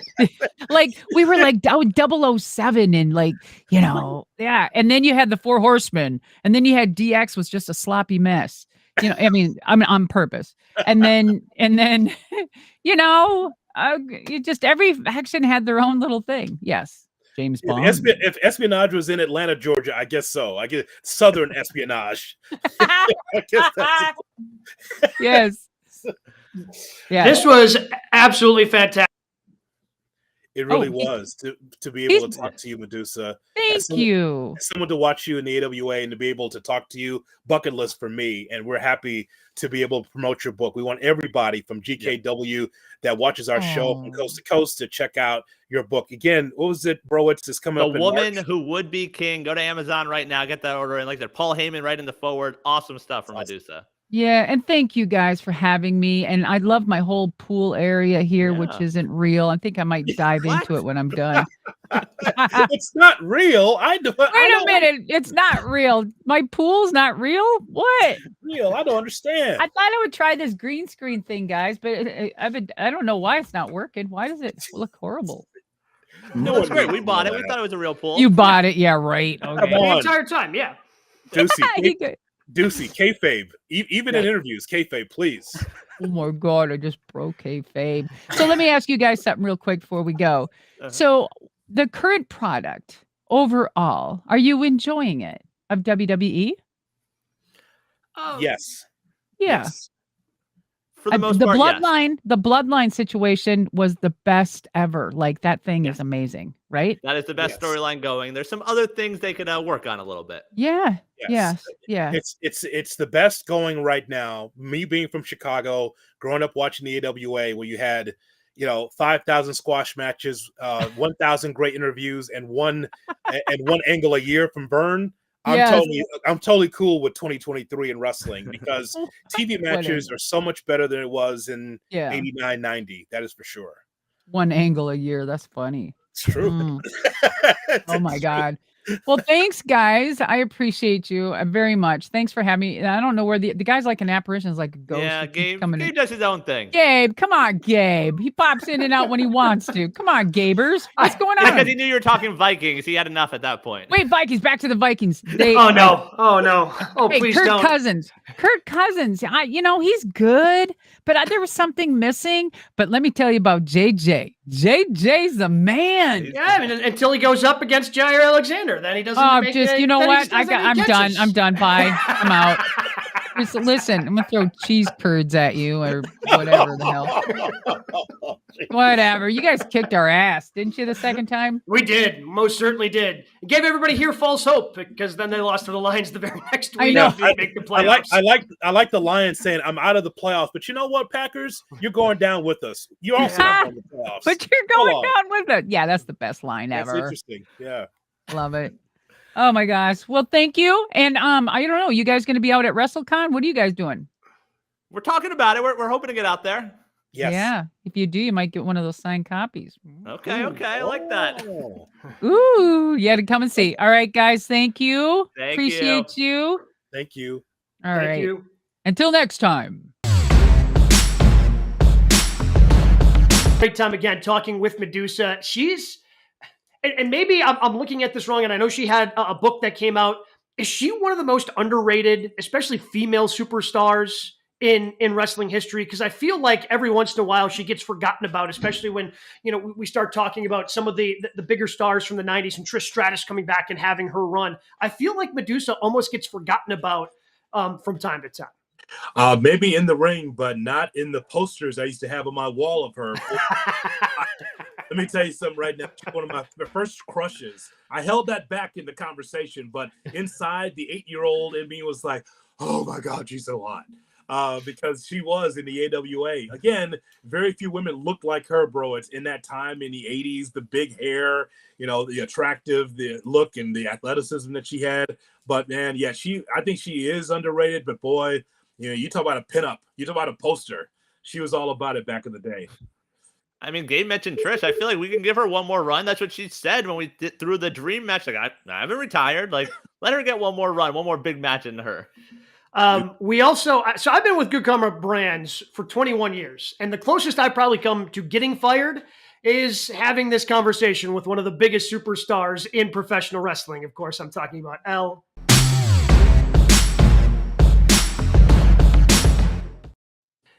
Excited to bring in our next guest here on Good Karma Wrestling, GKW, because for my money, it's the loudest pop in all of professional wrestling right now. He is going to be participating in SummerSlam, which is available exclusively on Peacock coming up on Saturday, 8 p.m. Eastern.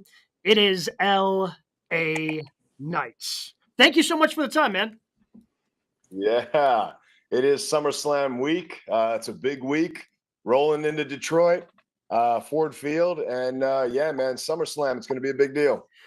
So let's take a step back as we kind of build this up towards SummerSlam for you. When you come up to SmackDown and Raw, you're doing so under the name, you get a new character name, and it's Max Dupree. At what point did you realize, hey, I need to get back to what, maybe something that's a little more me. I need to get back to LA Knight. At what point did that happen for you? Look, as far as that's concerned, it's like you come up and it's like, well, I don't know who this person is. I don't know what this thing is, but I'll figure it out and I'll make it work if this is what I got to do. But once there was an opening to get back to something more me, you bet your keister I was jumping on that. And so here we are, only probably 9-10 months later. And what a ride it's already been. And I feel like we're just getting started. We were talking about you a few weeks ago, and I said that the reason why that you resonate with the audience is because we've been watching you. We've been watching your entire career. And so people thought, hey, this is the opportunity for LA Knight to really be able to get to the mountaintop. How different does it feel for you now in WWE versus where you've been over your years?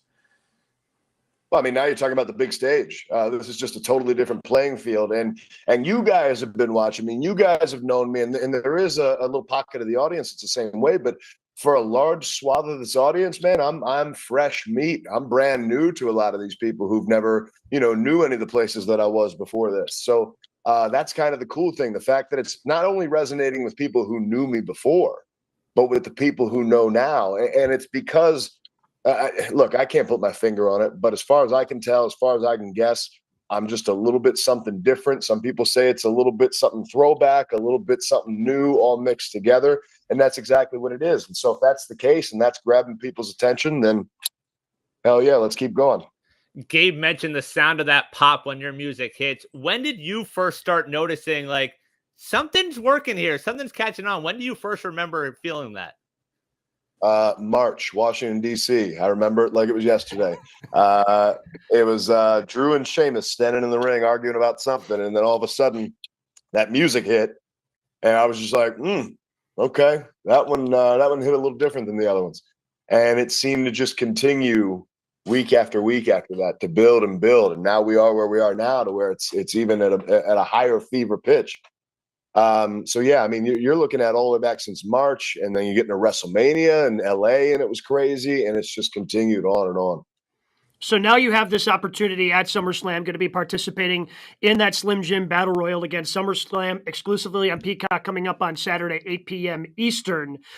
What do you think has been the toughest part for you on this build? Because the crowd's been loving you. You just haven't appeared on these premium live events, and this is going to be a big opportunity now.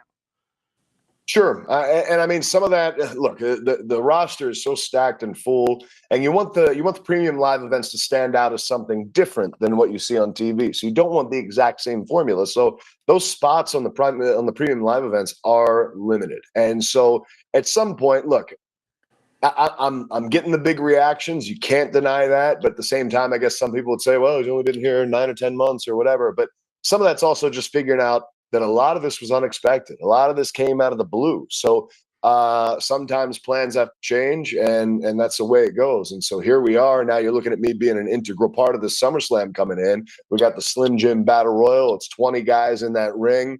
I don't know who anybody else is in that match except me and Sheamus at this point. So all bets are off when it comes to that. But Ford Field, Battle Royal, you're looking for big things, and there just might be this guy's hand raised right there. Yeah. That's the hope. That's what we're banking on. I want to talk to you a little bit about a championship versus being over, because as we told you here in the open, we've seen you wrestle for a long time, in which if you didn't have a championship, you're usually the most interesting character, one of the most interesting characters on a roster. What's important to you? Is it winning a championship or just being able to be in the mix, being wanted? Well, I think that if you're in this and you don't want to be a champion, then what are you doing here? For me, that's the vote of confidence that this is the guy. But aside from that, it's an achievement of, hey, man, I made this whole thing work to where now I am the face. I am the top of this company. I am the guy. And so, yeah, for me, that's the pinnacle. That's where you want to be. When you hear people compare you to The Rock and Austin and the reaction, as someone who's been in the game, how does that make you feel from a personal standpoint? Well, whether it's a compliment or a criticism, look, I hear everything, I see everything, and look, I'll give any criticism an honest look, but at the end of the day, I'm going to keep doing what I do, and what I do is me. What I do is LA Knight, and if you want to make me the Kobe to their Jordan, I'll take it. But at the end of the day, for me, it's rising above and beyond both of those guys and everybody else around. I'm fired up. I cannot wait. Saturday night, you can catch it live on Peacock. SummerSlam live from Detroit. LA Knight, thank you so much for the time, and best of luck on Sunday. Yes, indeed. Saturday, you all know who it is. Yes, that's it. Yeah, come on. What are you doing messing up today? Saturday. That's my bad. Hey, that's my bad. I apologize. We'll try that again. Fire this guy. Best of luck to you on Saturday. Yes, indeed. And don't forget whose game it is, because you already know. LA Knight. Yeah.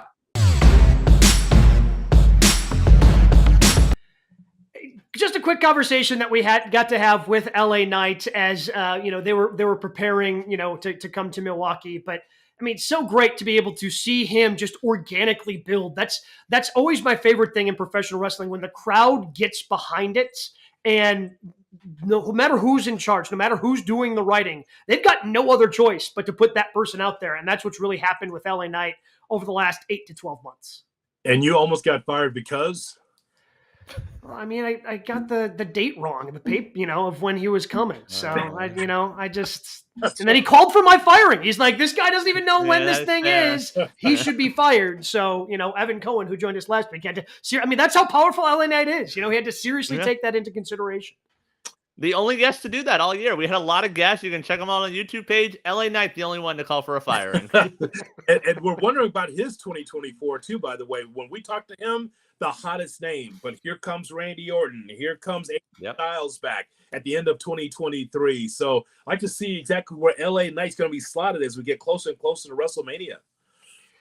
We also had an opportunity. I'm super jealous. I missed out on this one because I happened to be out of town. But they were doing a house show in Milwaukee, and Cody Rhodes was kind enough to sit down, the American Nightmare, with GKW, one of our biggest interviews we did all year.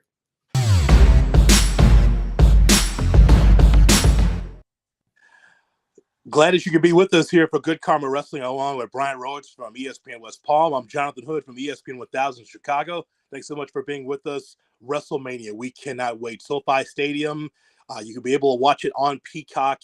It is Cody Rhodes against Roman Reigns for the undisputed heavyweight championship for the WWE. Cody Rhodes joins us right here on Good Karma Wrestling. Cody, it's Brian and Jonathan. Thanks so much for your time.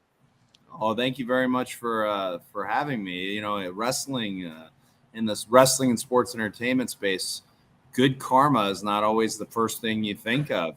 So you guys are blazing your own trail here, right? I'm gonna leave this interview in a good mood here.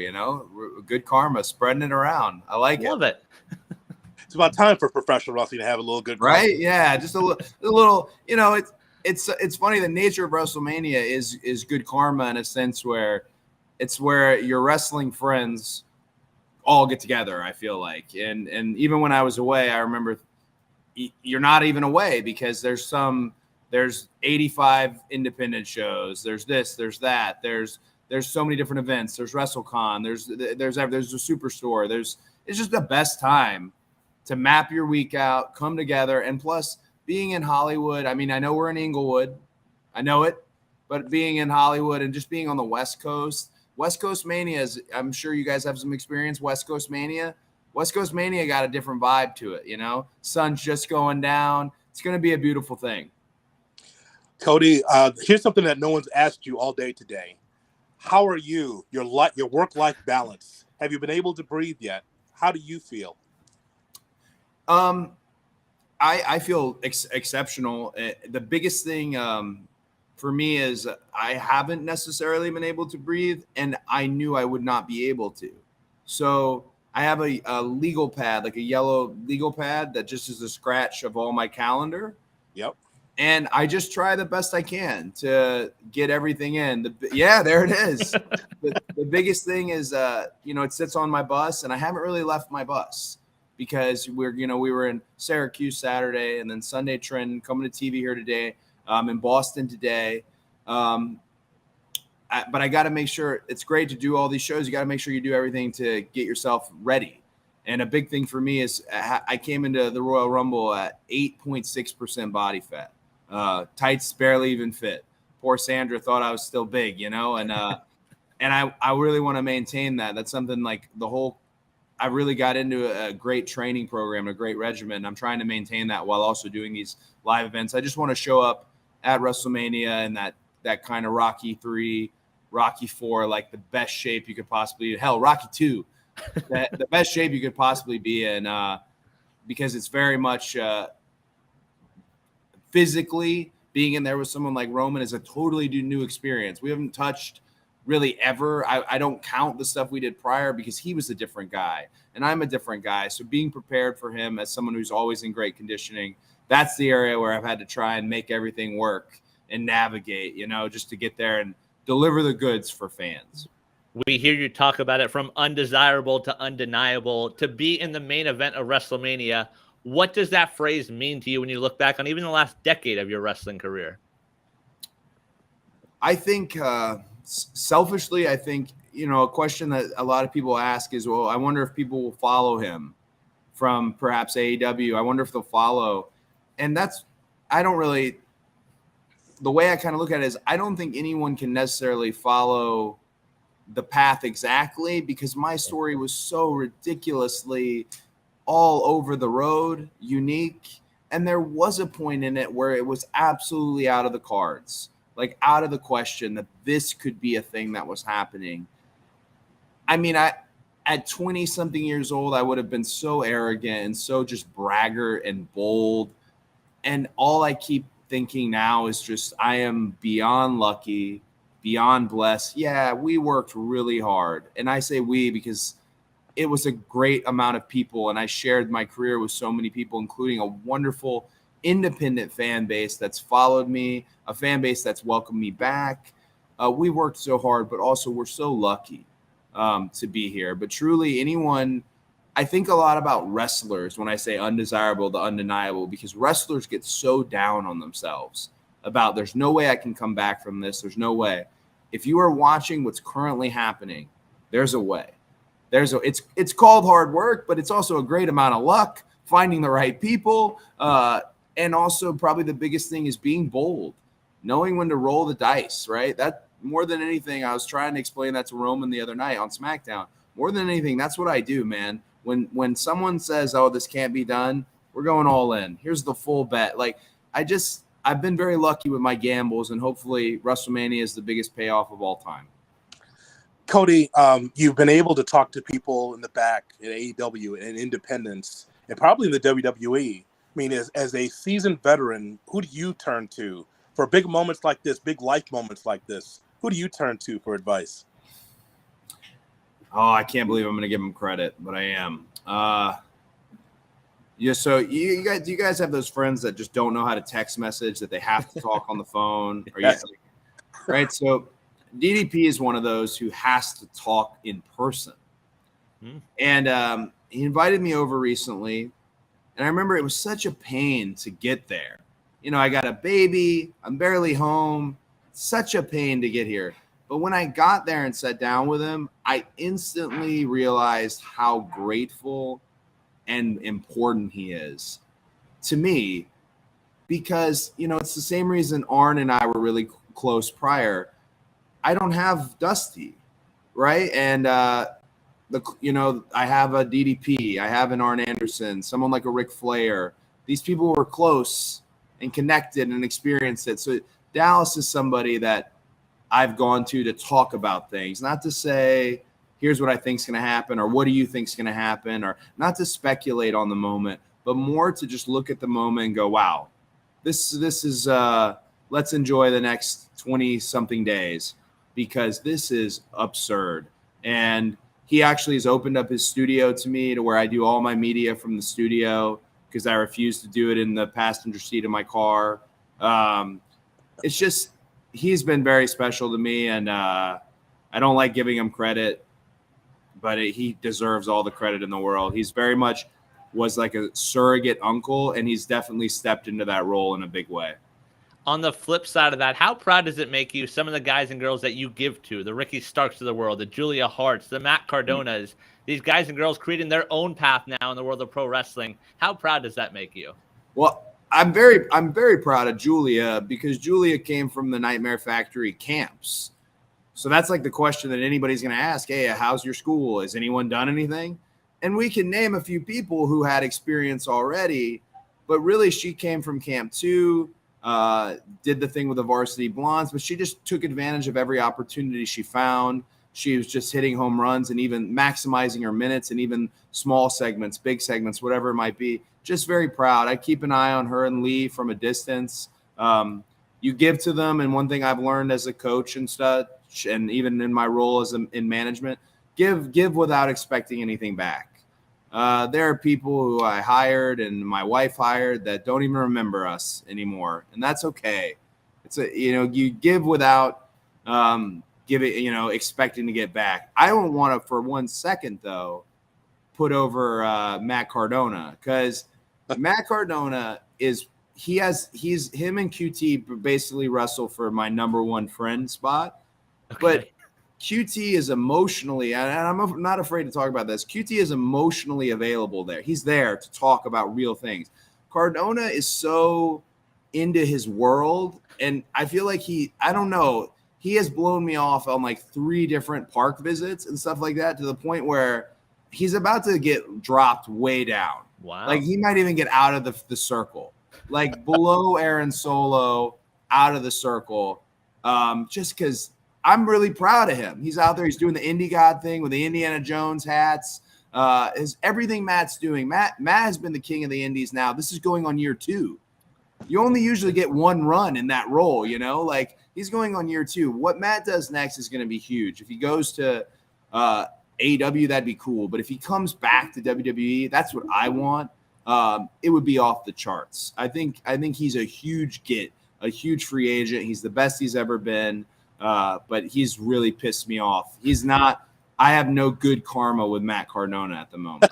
And Jay Hill, we might need to help Cody out. We've had Matt on this show. We talked about Splash Mountain, so we might need to help you out a little bit. He did this interview with Bill Apter recently where he buried me. And I have this story about Matt, which I'm going to tell eventually, about watching his first meeting with a certain member of management somewhere, how he tanked this meeting right in front of me. And then one big line he hit in the meeting that I'll never forget. This is one of my real life friends. He said, I just want to make it clear, I'm never putting on a Nightmare Family jacket or associating myself with him on screen. What? I got you the meeting. Why? Why did you just under the bus right away? So, and then he said some other things that I'll save for the story in a more long form setting. But I love Matt Cardona. I'm greatly irritated with him at the moment. The American Nightmare, Cody Rhodes, will be taking on Roman Reigns again at WrestleMania. Watch it live on Peacock. 2 nights of great action from SoFi Stadium in Los Angeles. Cody, what was the reason why, maybe you've heard this over the years, why Dustin or why Dusty did not get a chance to be able to win the WWE Championship at some point in their careers? One of the coolest things happening, and I keep almost forgetting it, is Sunday before WrestleMania, Superstar Sunday on A&E, is the Dusty Rhodes documentary is coming out. And as the executive producer on the documentary, one of my favorite parts of it is some of the luminary figures from the 70s and 80s, WWF and then the WWF, tell us ultimately what would happen and what went down. And it's a story that when the father tells his son, you don't believe it because it sounds like a tall tale. To hear it repeated by the likes of a Hulk Hogan or a Bruce Pritchard, I'm very excited. I don't want to give it all away, but I'm very excited for fans to see how the documentary is approached in terms of his lasting impact. I mean, you're seeing his impact right in front of you at WrestleMania with the fabled Dusty's Kids. All of them are in major matches. One of them is my opponent in the biggest match of the event. I think people will be really impressed with the things he did that they don't know about, and the things he did that they do know about are impressive enough, but very much looking forward to people seeing the documentary. As far as Chicken's concerned, my brother Dustin, I think I had the benefit and luxury of I came after Dusty had moved on in the industry. I think Dustin probably had much harder of a battle. You know, I was almost a novelty being so much younger, 16 years younger than Dustin. Dad was 39 when he had me. I think he just had to fight something that is probably insurmountable. Very proud of him. Like you said, Hall of Fame career, still going. You know, it's one of those things where I know he said he doesn't feel like he has much time left, but I don't see him slowing down either. So I'm very curious where Dustin ends up. And I think about Dustin very often heading into this just because he's the family I have, you know. When you talk about, obviously, the impact Dusty had on your career, everyone knows about that. Who were some of the other wrestlers when you were coming up, turning into the pro wrestler you are today, that either their matches or even just real interactions with them, you say, okay, this is someone that turned me into who I am today? I mean, are we talking like a peer level, or are we talking someone? I think when you were younger, like coming up, like obviously Dusty's there, but if you're going to go somewhere else, some of those guys. Well, my guy was Shawn Michaels, and I say that because Shawn was a journey in a sense that from the Rockers. Hey, Greg's here. Greg's coming in. Greg, what are you doing? Greg, get in here. Hey, Greg. All right, so Shawn Michaels, he was one because Shawn, the Rockers happened, of course, and then the whole sexy boy persona, him and Sherry, and then everything. But then also going to a full WrestleMania where he didn't win the championship, to then go to WrestleMania 12 where it takes an hour plus to win the championship. He was someone I liked as a kid a great deal. He just captivated me. Him and Sting were my guys. They captivated me. But I loved it as I got into the business because you watched his journey. You watched his journey, and it gave you hope for, like I was talking about other wrestlers, when you think you're down, you're just a tag team guy, or you're just a setup guy, you find yourself in this position if you do the work. Shawn being one, Sting, of course, my favorite being a WCW kid, the Steiners, of course. And then as I got a little bit more right before I busted in that teenage scene, Eddie Guerrero, another one where what a long journey to get to the Cow Palace, to get to that moment that he had with Brock Lesnar. And that's one that I think about a lot lately because, again, it's one that you wouldn't have seen coming. But then when you saw it, it made all the sense in the world. I heard that there was a shake at the stick out west in San Francisco. You hear any rumblings? Wait, what happened? What happened? There's a big show that took place in San Francisco. I was wondering your thoughts on it.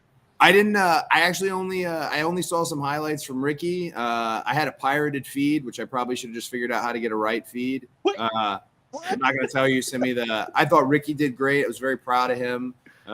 Chris Jericho is an absolute legend. As he's more than a legend, he's Chris Jericho. And for Ricky to be able to deal with that and handle that in the way he did, very proud of Ricky. Very proud of Julia, of course, just seeing her. Proud of Malachi, actually, because he was somebody that I loved our interaction with. And then I wanted to see more of that Malachi, and it's been a minute. So to see him deliver FTR, guys, I saw, and then all my other kids. I ain't gonna name them because I ain't gonna put them over, but all my other kids who, you know, one of them is out there in the main events, and it's great. We don't have to be best friends or anything, but just very proud of their growth and their continued growth. I know, we knew that you were a fan, but Brian, he's like us. I know. How about that? His own private link. Cody. Well, listen, one of the benefits of working for WWE is like, oh, it's on Peacock. You go on Peacock, it's right there. Right? Anywhere else I've wrestled, whether it's New Japan, anywhere else, these interfaces are a disaster. They're a disaster, guys. And like, I love Fight TV. I'm all right. I like Fight TV. That one, at least they got some of the but come on, right? Clearly you're tuning in a streaming fashion today.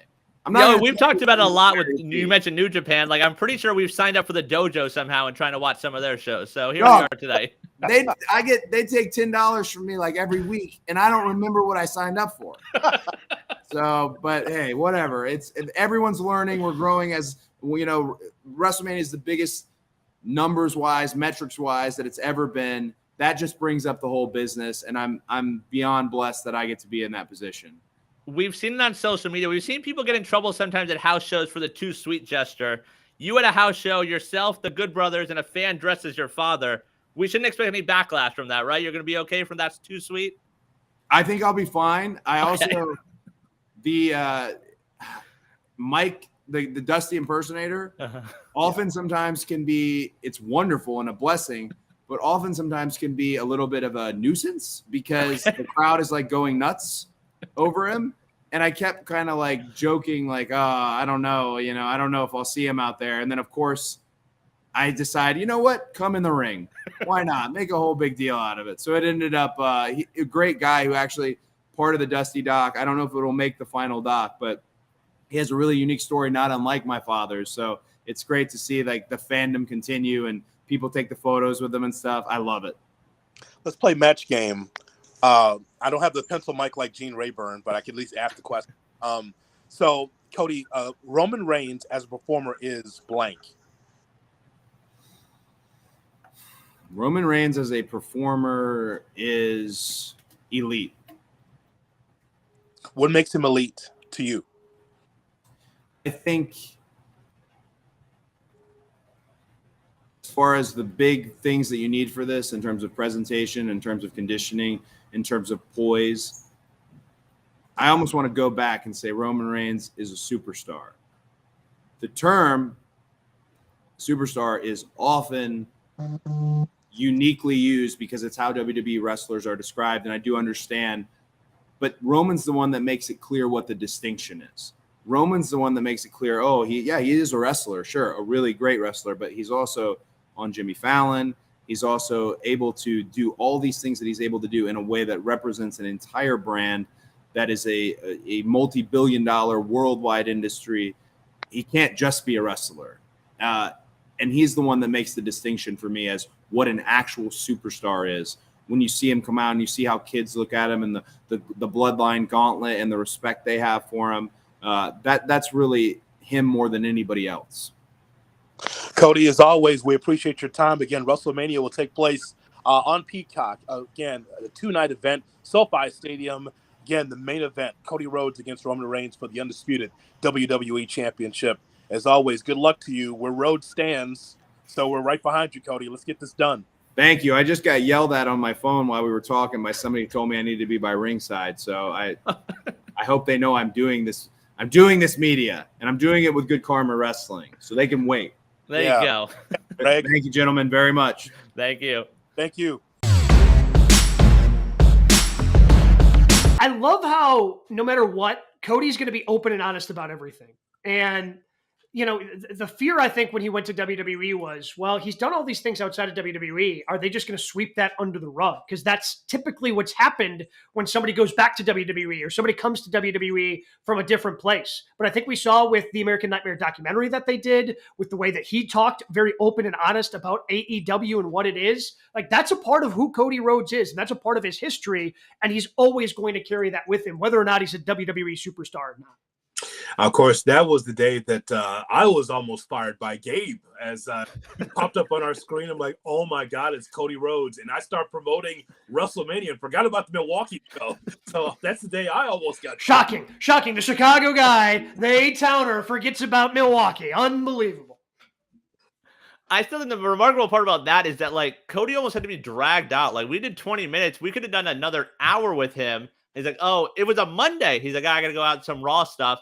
That was the night him and Cena had their first interaction on TV. I think they were in like Boston that night. So Cena came out and instead of like going through stuff and talking with Cena, he's hanging out with us. So I think that just speaks to Cody and his illegal streaming of pay-per-views. You think about that was the key. And that's what really got us impressed. The idea that Cody Rhodes openly is talking about AEW, talking about what's happening, and like the PR guy's like, yeah, you got to go at some point. And he was leisurely. It wasn't one of these 5 or 6 minute interviews. He was just hanging out like, I don't know, Raw's in 2 hours. He's still talking at GKW. So it was so great that he was on our show this year. It was great.